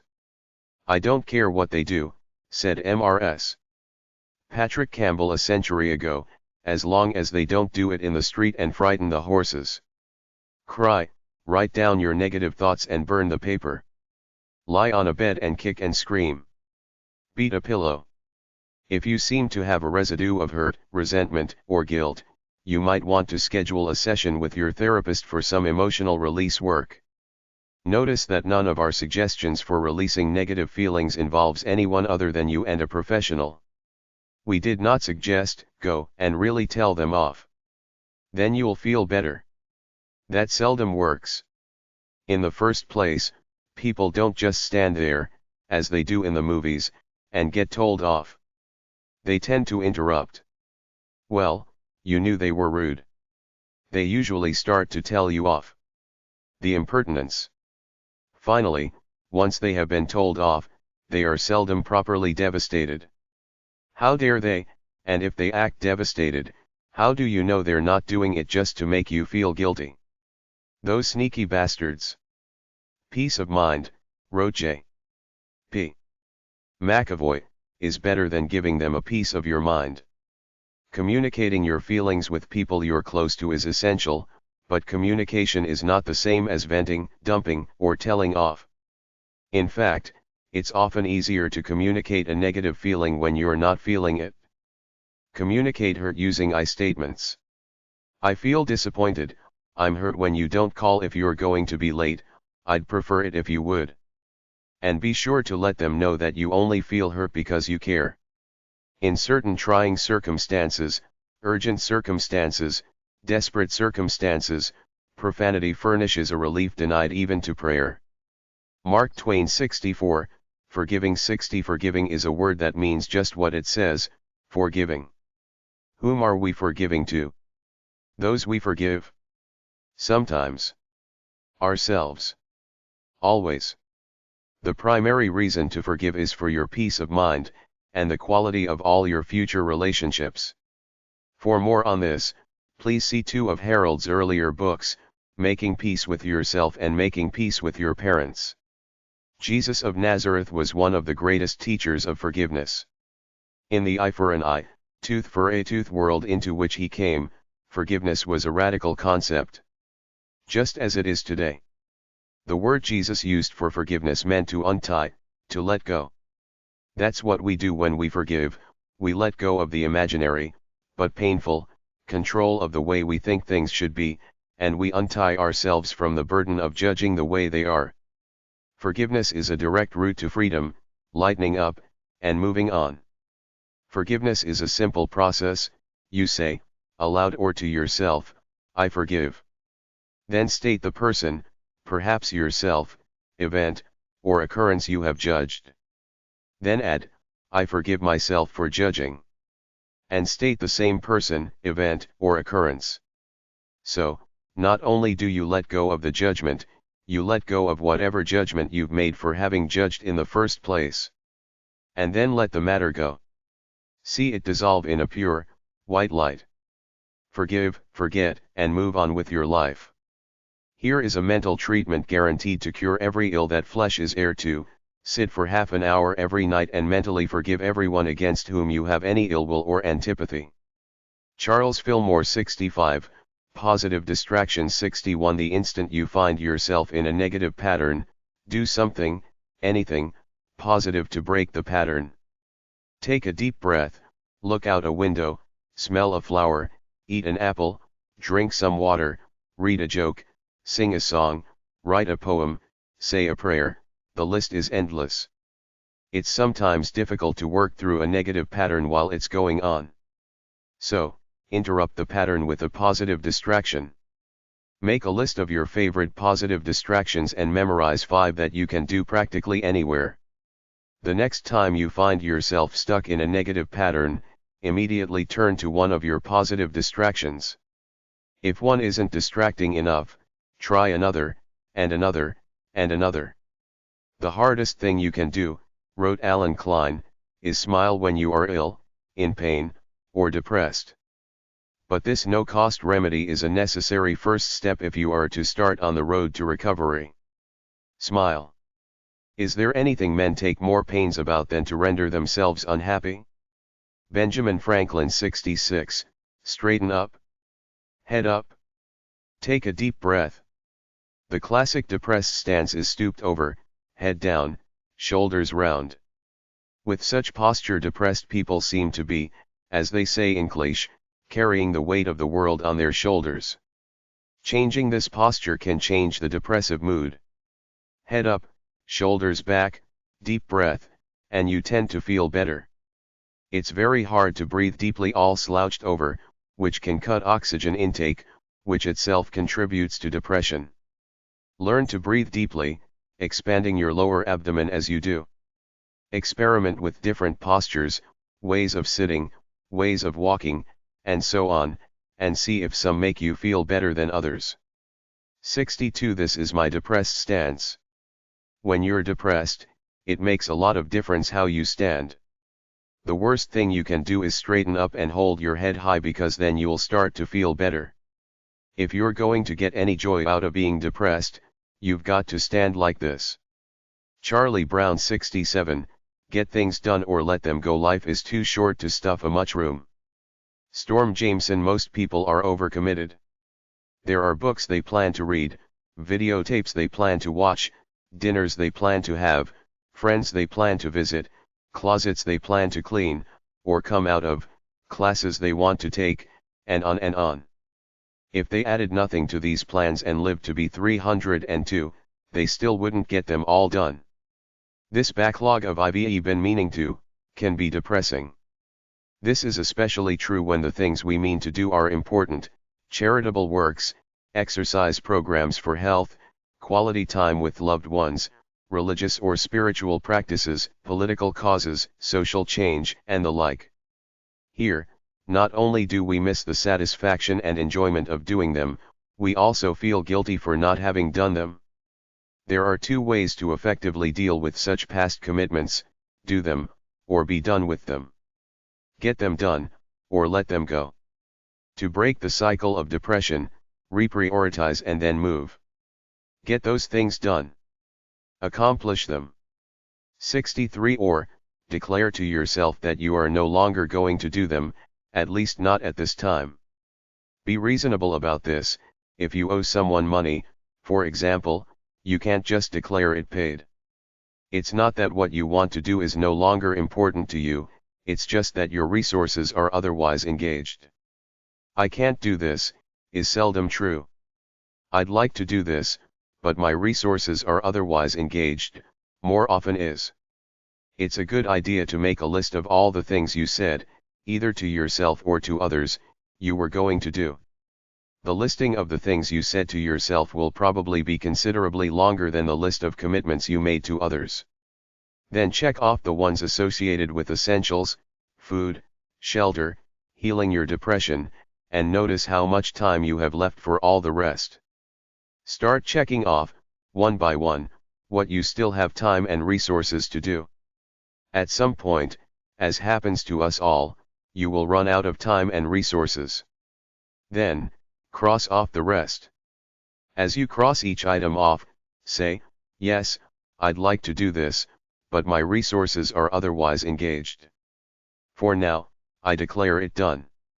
When communicating with others, it's probably a good idea to leave off the I declare it done part. In doing this, you'll probably notice an increase in energy, a clarity of mind, and a stronger desire to accomplish the things you really do plan on doing. And, need we point out, be very watchful in making future commitments to others and especially to yourself. Before I was married I was courting my wife 10 years. Then I went round to see her father. And I looked straight at him. He said, "Hello." I said, "Hello." He said, "What do you want?" I said, "I've been courting your daughter for 10 years. He said, "So?" I said, "I want to marry her." He said, "I thought you wanted a pension." Max Miller 68, Affirmations and Visualizations 64. When there is no vision, people perish.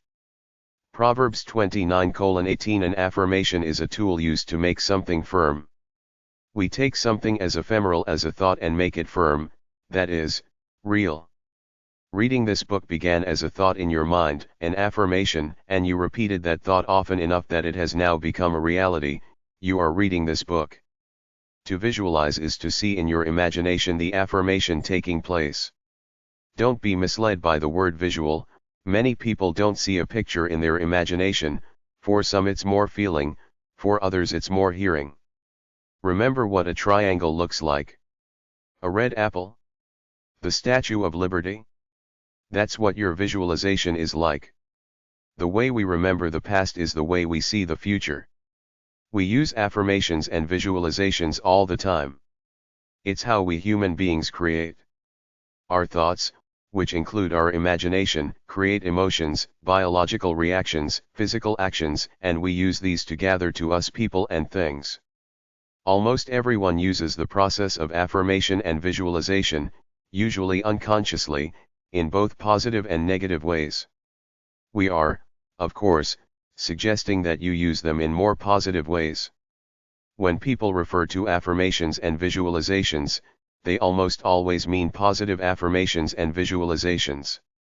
Affirmations are simply statements of what you want to be, do, and have. They are best stated in the present, as though you were already being, doing, and having them.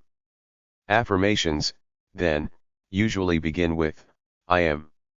For example, "I am joyful and happy, I am loving my life, I am contented and grateful in this moment." This naturally leads to visualizations, imagining yourself in happy and joyful situations, loving various aspects of your life, being contented and grateful in this moment. Make a list of positive affirmations. Say them over and over, anywhere you are. Write them on cards and place the cards around as reminders, on the dashboard of your car, the mirror where you dress, the ceiling above your bed. Visualize what your life would be like if these affirmations were true.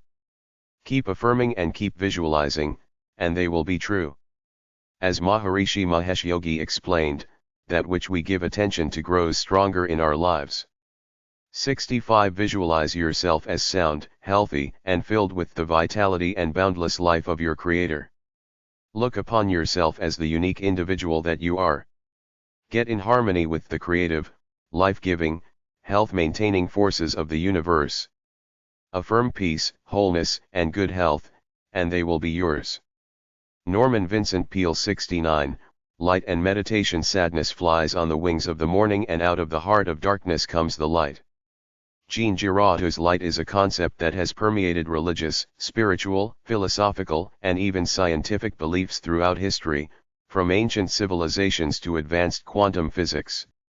You may consider light as the light of God, the light of the Holy Spirit, the light of nature, the light of the sun, the light within us all, or the electromagnetic waves of energy that physicists tell us make up the entire known universe, visible and invisible, including the book you're holding, the light reflecting off the page that allows you to read the book, your hands that are holding the book, your eyes that are perceiving the reflected light images, and your brain that is making sense of the whole thing. These, or any other concept of light you may have, are fine with us. So who says we don't know how to write long sentences? Let us simply define light as the invisible message of goodness from the divine. You can use the light to surround, fill, and heal yourself. You can send it anywhere you like, even forward or backwards in time. You can breathe deeply of the light. 66. Whenever you use or send the light, it's a good idea to ask for it to go for the highest good of all concerned. Don't use the light as a form of control. Let it be used as an affirmation of the statement, "Thy will be done." As depression is so often associated with darkness, asking those dark parts of your life, both inside and outside yourself, to be filled with light can be profoundly uplifting. A good way of doing this is through meditation. During meditation, we can ask that any dark, heavy aspects of our lives, past, present, or future, be filled with light. We can imagine the darkness dissolving and the heaviness lightening. Sometimes in meditation, we just want to listen to ourselves, or to whatever or whomever we consider to be a source of divine inspiration. Sometimes it's fun just to sit and listen to the mind chattering on. Meditation can be used to contemplate an idea, thought, or even a physical object that you consider meaningful, profound, or beautiful. When you hear something nice and tell yourself, "I'll have to think about that," meditation is a good time to think about it. There are so many forms of meditation, including the transcendental meditation technique, which Harold has used and recommends, taught in so many ways, books, tapes, classes. It's a rich world to explore. Meditation is a time you can spend with yourself, as well as with yourself. I have discovered that all man's unhappiness derives from only one source, not being able to sit quietly in a room. Pascal 1670, lighten up, life is funnier than we thought. Laughter is an amazingly rapid healer of depression. So is humor. Humor doesn't necessarily make you laugh, but it does make you smile inside. 67 We're going to step aside for a moment and hear from the experts. This I conceive to be the chemical function of humor, to change the character of our thought. Lin Yutang Laughter lets me relax. It's the equivalent of taking a deep breath, letting it out, and saying, "This too will pass." Odette Poller Not a shred of evidence occurs in favor of the idea that life is serious. Brendan Gill Warning, humor may be hazardous to your illness. Ellie Katz Happiness is no laughing matter. Archbishop Whately of Dublin, 1787 to 1863, I'm all for rational enjoyment, and so forth, but I think a fellow makes himself conspicuous when he throws soft-boiled eggs at the electric fan. P. G. Wodehouse We are all here for a spell, get all the good laughs you can. Will Rogers Rent funny movies, buy funny cassettes, read funny books, watch funny shows, or simply observe the absurdity of life. Doctor's orders. Laughter, an interior convulsion, producing a distortion of the features and accompanied by inarticulate noises. It is infectious and, though intermittent, incurable. Ambrose Bierce 6871, music if, as William Congreve observed in 1697, music has charms to soothe a savage breast, to soften rocks, or to bend a knotted oak, surely, then, it also has the charms to soothe and soften a savage depression. Music you find soothing can make an excellent addition to meditation, or it can be a meditation in itself. Whether it's the second movement of Beethoven's Third Concerto for piano and orchestra, or the first 12 hours of Mantovani's 467th Concerto for elevator and supermarket, whatever music you find soothing, put it on, close your eyes, and drift away. Of course, music does more than just soothe, it can stimulate or enhance almost any activity, emotion, or mood, from crying, to dancing, to mystical visions. Music, carefully selected, is a way to elicit suppressed feelings in need of expression and catharsis. The idea is not just to have background music, but to spend time with it, focus on it, relax into it. Music heard so deeply, wrote T.S. Eliot, that it is not heard at all, but you are the music / while the music lasts. Thanks to today's technology, the music can last and last. We are a spectacular, splendid manifestation of life. We have language. We have affection. We have genes for usefulness, and usefulness is about as close to a common goal of nature as I can guess at. And finally, and perhaps best of all, we have music. Lewis Thomas, M.D. 72. The opposite of depression is expression. What playful, creative things do you do, or want to do? Paint. Write. Sew. Dance. Cook. Garden. Sing. Act. Compose. Play, an instrument, a game, a sport. Well, do it. 69. Don't worry about being good at it, or making a living at it, or even sharing it with anybody else. Just have fun with it. Let yourself play. We forget about play, we adults, especially we depressed adults. It's a contributing factor to depression. Too often, even when we're having fun, we do it passively, watching a movie, watching TV, watching sports. This is fine, but we're suggesting you also do something that gets you actively involved. As the ultimate expert on life, Ward Cleaver, once put it, you're never too old to do goofy stuff. When you're depressed, the whole body is depressed, and it translates to the cellular level. The first objective is to get your energy up, and you can do it through play. It's one of the most powerful ways of breaking up hopelessness and bringing energy into the situation. Carl Simonton, M.D. 73. Gratitude. We have so much to be grateful for. Alas, depression robs us of gratitude. Or is it that we fall into the painful habit of ingratitude, and depression results? One of the nicest ways out of depression is to have frequent gratitude breaks. Look around. Be grateful for what you perceive. Actually say to yourself, I am grateful for the lamp. I am grateful for my hands. I am grateful for the couch. Let yourself feel a little gratitude before moving on to the next object. Don't forget to be grateful if you can see, hear, touch, taste, smell.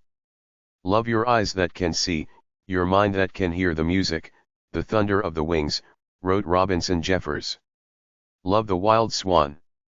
Run out of things to be grateful for? Okay, try this. Breathe out all your air. Hold it. Soon you'll be very grateful for your breath. 70. Share your gratitude with others. That was beautiful. You look lovely. I appreciate what you did. There is no need for gushing sentimentality or false flattery. Simply express appreciation freely and appropriately. In any moment, there's something to be grateful for. That we don't spontaneously focus on the good is merely a bad habit. Learn a new habit, a better habit, focus on the positive. More and more, you will have that great, full feeling. You can't be depressed and grateful at the same time. Randall Miller. Part 4, as healing continues. My grandfather always said that living is like licking honey off a thorn.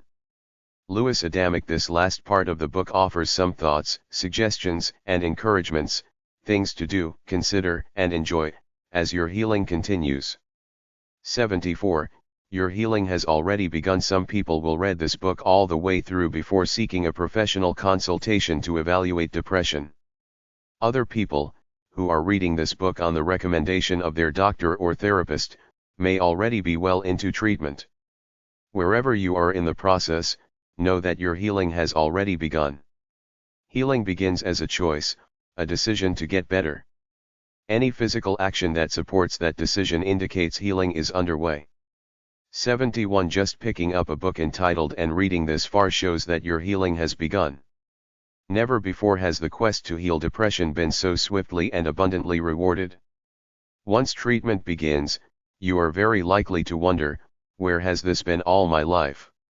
The truth is, it hasn't been available for most of your life. Congratulations on your courage to heal. It isn't for the moment you are stuck that you need courage, but for the long uphill climb back to sanity and security. And Morrow Lindbergh. 75. Patience. When being treated for a medical condition, you become the patient. We also suggest that you treat yourself well by becoming patient. As we previously discussed, antidepressant medication can often take weeks to work. Sometimes it takes months to discover the best antidepressant for you and to arrive at the ideal dosage. Looking back on this time from a non-depressed state, the healing seems miraculously swift. Looking ahead, to the possibility of more weeks of depression, this period can seem long indeed. Give yourself time. Give your health practitioners time. Give nature time. Be patient with your impatience. If patience is too much to ask, at least endure. Hang in there.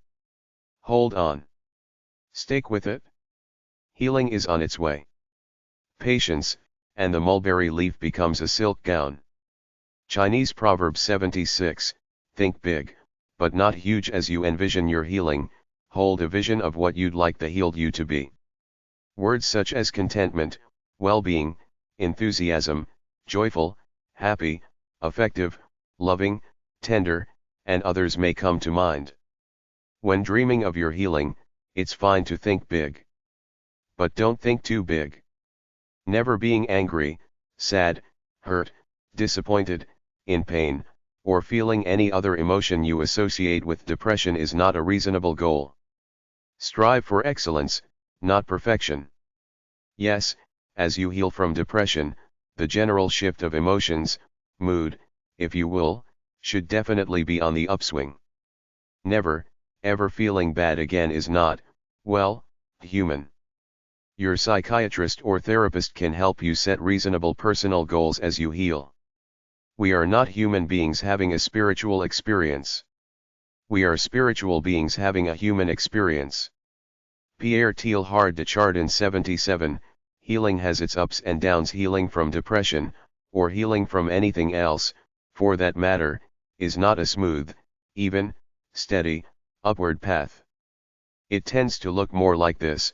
73 Not so depressed. It's like a roller coaster, a slow roller coaster for the most part, one that lets you off at a higher point than where you got on. Ride the ride. Follow your treatment. Soon you'll find that the downs of today were the ups of yesterday. If only we'd stop trying to be happy, we could have a pretty good time.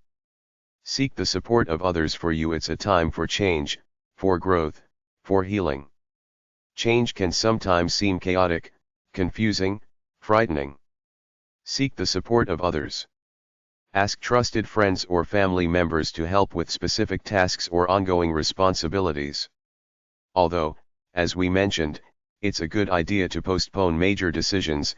If decisions must be made, ask for the opinions of others you respect when making your choice. Ask people who have been through treatment for depression and are further along in the healing process to be available for phone calls, questions, or chats. Sometimes nothing is so reassuring as a simple, "Oh, yeah, I went through that." Ask your boss if it's possible to have your workload lightened for a while. Ask if certain commitments might be put off until later. People may say no, but at least give them a chance to say yes. True happiness is of a retired nature, and an enemy to pomp and noise. It arises, in the first place, from the enjoyment of one's self, and, in the next, from the friendship and conversation of a few select companions. Give yourself time to heal. Healing takes time. Even if you, like so many people who begin treatment for depression, find marked improvement in just a few weeks, the complete process of healing may take longer. The longer you've been depressed, the longer the body is likely to need to heal. Give it the time it needs. If you, like many people with long-term, low-grade depression, can't even remember when you weren't depressed, relax, you're now healing from the ravages of a lifetime. Fortunately, as you heal, time passes more enjoyably. Just sitting can be enjoyable.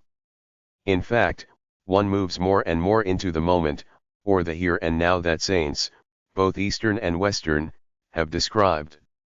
Some even claim that enjoying the moment is the goal of life. The more you heal, the less you're concerned about whether or not your healing is done, a sure sign that you're healing. It does not matter how slowly you go so long as you do not stop. Confucius 83, be gentle with yourself just as you asked others for support, ask yourself for support, too. Be gentle with yourself, be easy, give yourself a break. 78 A major symptom of depression is being hard on yourself. Soften up, lighten up. Remember that mistakes are something this flesh is heir to. The next time you want to attack yourself, have a laugh attack instead. Consider how silly it is to be at war with yourself. Imagine two armies facing each other in the trenches. One soldier looks up from one side, another soldier looks up from the other, and they have precisely the same face. They begin pointing and laughing hysterically. Other soldiers cautiously peek out of trenches and around barricades, only to discover their mirror images cautiously peeking back at them. All the faces are yours. The entire battlefield dissolves in waves of laughter. End of war. Beginning of Monty Python sketch. Here's one of the most radical thoughts you will ever read: it's okay to feel good when things go bad. Compassion for myself is the most powerful healer of them all. Theodore Isaac Rubin, M.D. 84, view problems as creative challenges during depression. It's easy to view problems as burdens, interruptions, something else to struggle through, in short, upsetting. As the depression lifts, it's easier to see problems as creative challenges, invitations to activity, even games. Problems do not need to make you unhappy. Think of life as a process to be enjoyed as you go along. Too often depressive thinking says, when I get through this, then I'll be happy. With that thinking, it's no wonder one is seldom, if ever, happy. Did you ever notice that problems just keep on coming? So, when a problem arises, view it with the attitude you'd have if your best friends said, let's play Monopoly, or poker, or canasta, or touch football, or whatever your favorite game is. When we intentionally create problems for ourselves, we call them games. Can't we treat the unintentionally created problems the same? Enthusiasm, creativity, playfulness, and a bemused sense of humor are the keys. More damn fun. John Morton, seek comforting. Being hugged, stroked, nurtured, and adored is a perfectly natural desire. When the need for these arises, do what you can to fulfill it. A professional massage, or a series of them, is an excellent investment in healing. Perhaps the comforting comes not by touch, but by touch tone. Make a list of friends, support group members, relatives, and others whom you can call and say, tell me I'm okay. Of course, the number one comforter in your life, and the one whom it's often hardest to accept comforting from, is yourself. Tell yourself, often, I love you, I care about you, you are precious to me, you're great. Blush if you must, but tell yourself nonetheless. A person will be called to account on Judgment Day for every permissible thing he might have enjoyed but did not. Talmud 86, relationships may change as you heal, you may find your relationships change. The relationships based on the depressed you tend to wither, while the relationships with people who like you for the real you often grow stronger. Treatment for depression does not make people all the same. Far from it. As depression lifts, the individual qualities of the person tend to surface and are naturally expressed. One may even develop, or deepen, an eccentricity or two. This deeply upsets those who count on you to be your old, predictable self. Some people prey upon the weaknesses of depressed people, using fear, guilt, and unworthiness to manipulate and control. As these symptoms of depression heal, you become less needy, less manipulatable. This, obviously, does not please the controllers or manipulators. They may try to manipulate you out of treatment. Don't let them. Don't make any firm decisions about relationships until your healing is well underway. Observe what's happening inside yourself and with others. There's time to make choices later.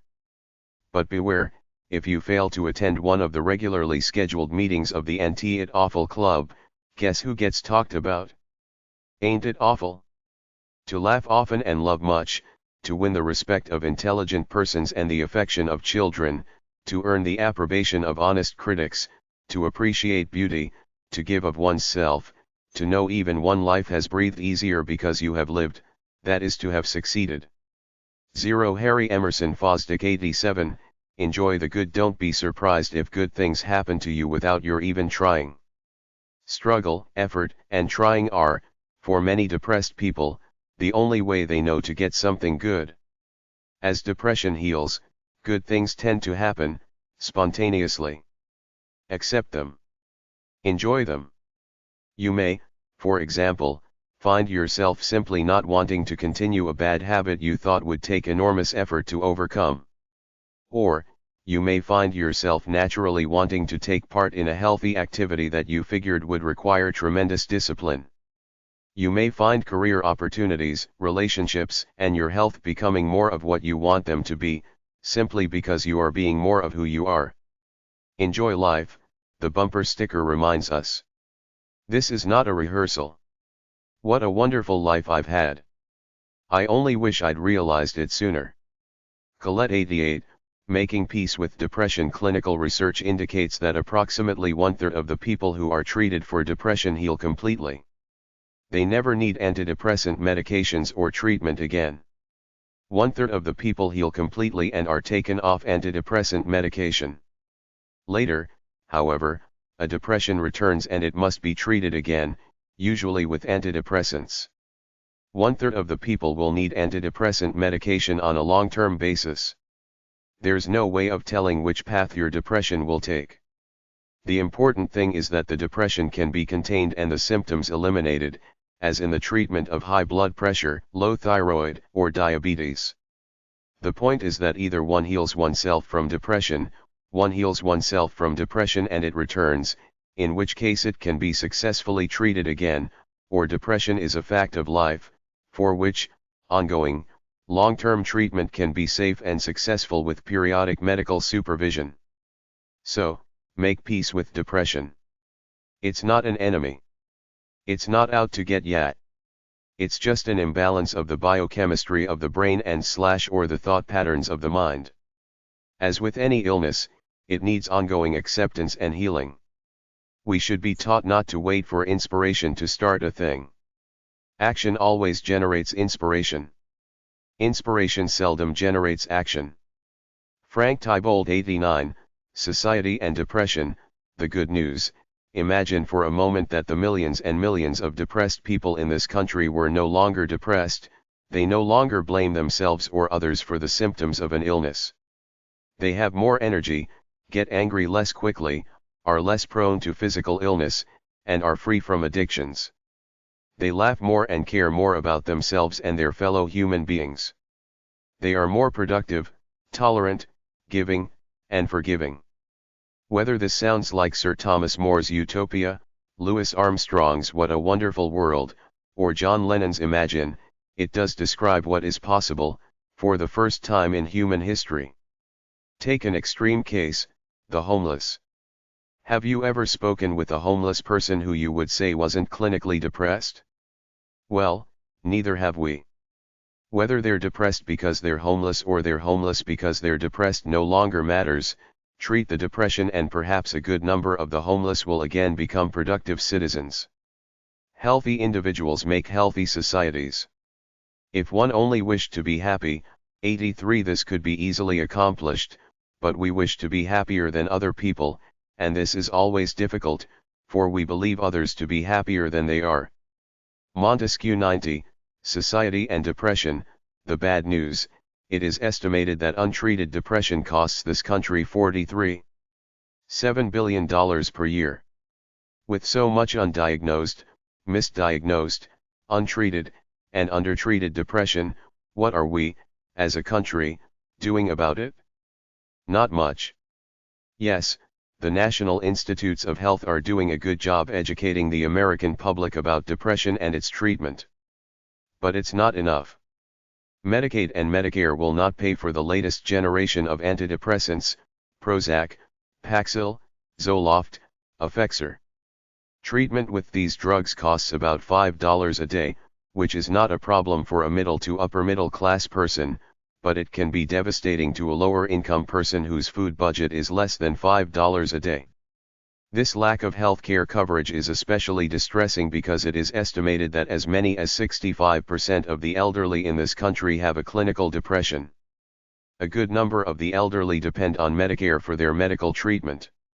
What if one of the reasons people are trapped in poverty is depression? What if giving them proper treatment allowed them to work their way out of poverty? Do our elderly and lower-income citizens deserve such lack of treatment? Equally startling is how economically wasteful this policy is. Many people are being treated for specific symptoms of depression at a great cost, for sleeping pills, sedatives, pain pills, etc. When $5 worth of antidepressants would, by treating the depression, relieve most of the symptoms. Why waste money ineffectively treating symptoms? 84. And what cost can we put on unnecessary suffering and misery? These are questions the government somehow has not fully considered. If you have any thoughts on this matter, please drop a note to your elected officials. When you hear depressing news, there's no point becoming depressed about it. Either do something about it, or determine that someone else is going to do something about it, and then let it go. Treating depression doesn't cost money. It saves money, and lives. Concern should drive us into action and not into a depression. Karen Horney 91, giving to others. Someone once asked, if you were arrested for kindness, would there be enough evidence to convict you? It's an interesting question. The answers are often more interesting. As your treatment reaches its conclusion, and as your healing continues, you may find that your healing is enhanced by giving to others. What do we give to others? We give of what we have. Among the things you have is the knowledge that, A. Depression is an illness, and, B. Depression is a treatable illness. A lot of people, roughly 10 million in the United States alone, are waiting for that information. To the degree you can, and in the ways you know how, give them that information. We wrote a book. That's what we knew how to do. If you feel so moved, do what you can do. No, we are not asking you to become the local proselytizer of antidepressants. We're simply saying that if there's one person who might be inspired by your story, consider telling it. Then let the person decide how, when, and if he or she will use the information you so kindly supplied. Lighting your own light, letting your own beacon shine, this will then inspire others who will inspire others who will inspire others. Lazarus 92, thank you and enjoy your journey. Thank you for reading our book. Glance through it again and again as you move along your path of healing. In closing, we want you to know that we have walked this road ahead of you. We have deep compassion for all depressed people go through because we, too, have suffered from depression. We also know how difficult it was to read the writing on the wall, even though it was written in neon letters 12 feet high, to seek treatment, and to hang in there until the treatment was successful. So, we are not just authors and you are not just readers, we are all human beings, magnificent and monstrous, phenomenal and foolish, grasping selfishly and giving unconditionally. And you know what? We wouldn't have it any other way. Thanks for joining us. Enjoy your journey. It's been troubling me. Now, why is it that most of us can talk openly about the illnesses of our bodies, but when it comes to our brain and illnesses of the mind we clam up? 86. And because we clam up, people with emotional disorders feel ashamed, stigmatized and don't seek the help that can make the difference. Kirk Douglas. Support groups. People often benefit by gathering with others going through similar experiences.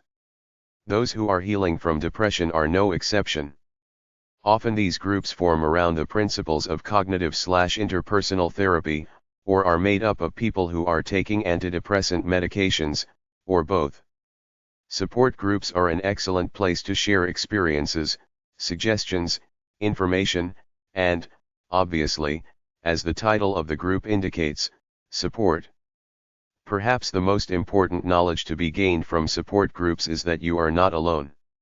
You might discover, for example, that a problem you thought was yours and yours alone, is so common that the group has given it a number. Right? That's number 43. Or, someone may share an experience that sounds interesting, but you can't quite relate to it.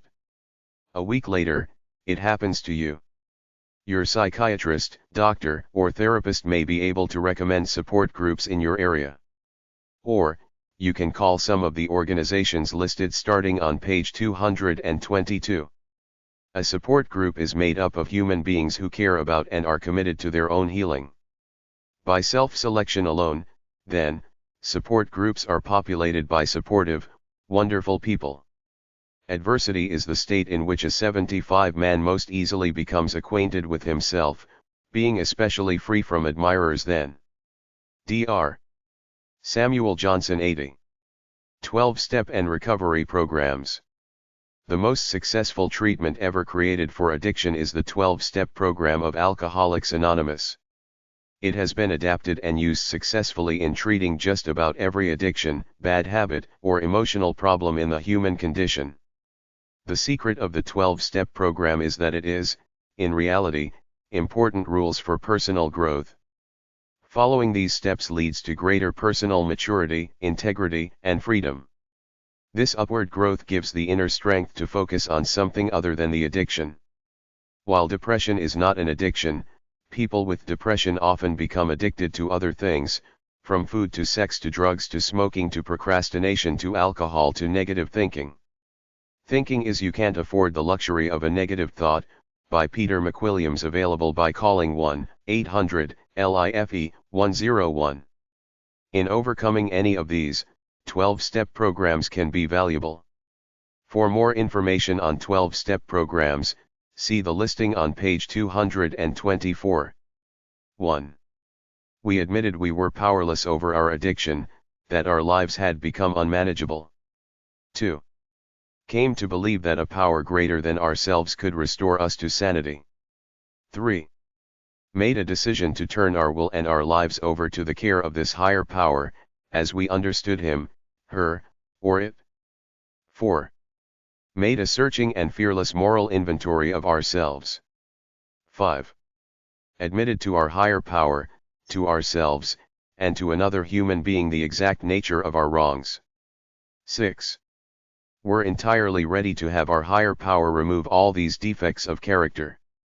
7. Humbly asked our higher power to remove our shortcomings. 8.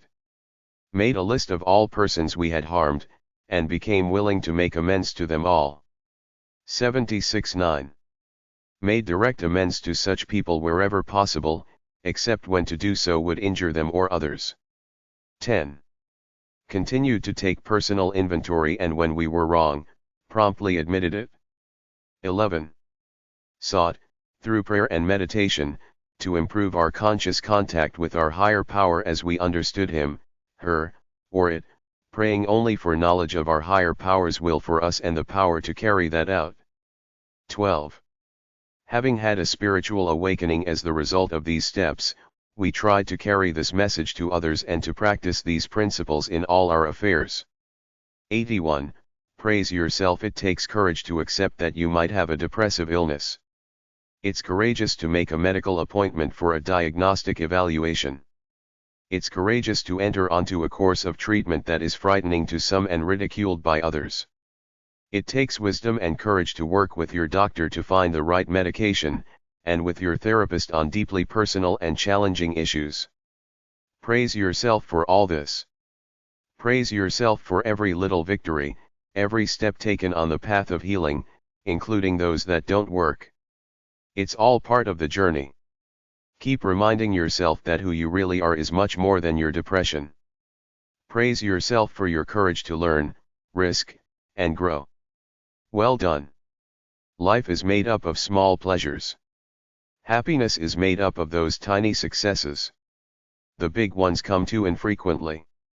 And if you don't collect all these tiny successes, the big ones don't really mean anything.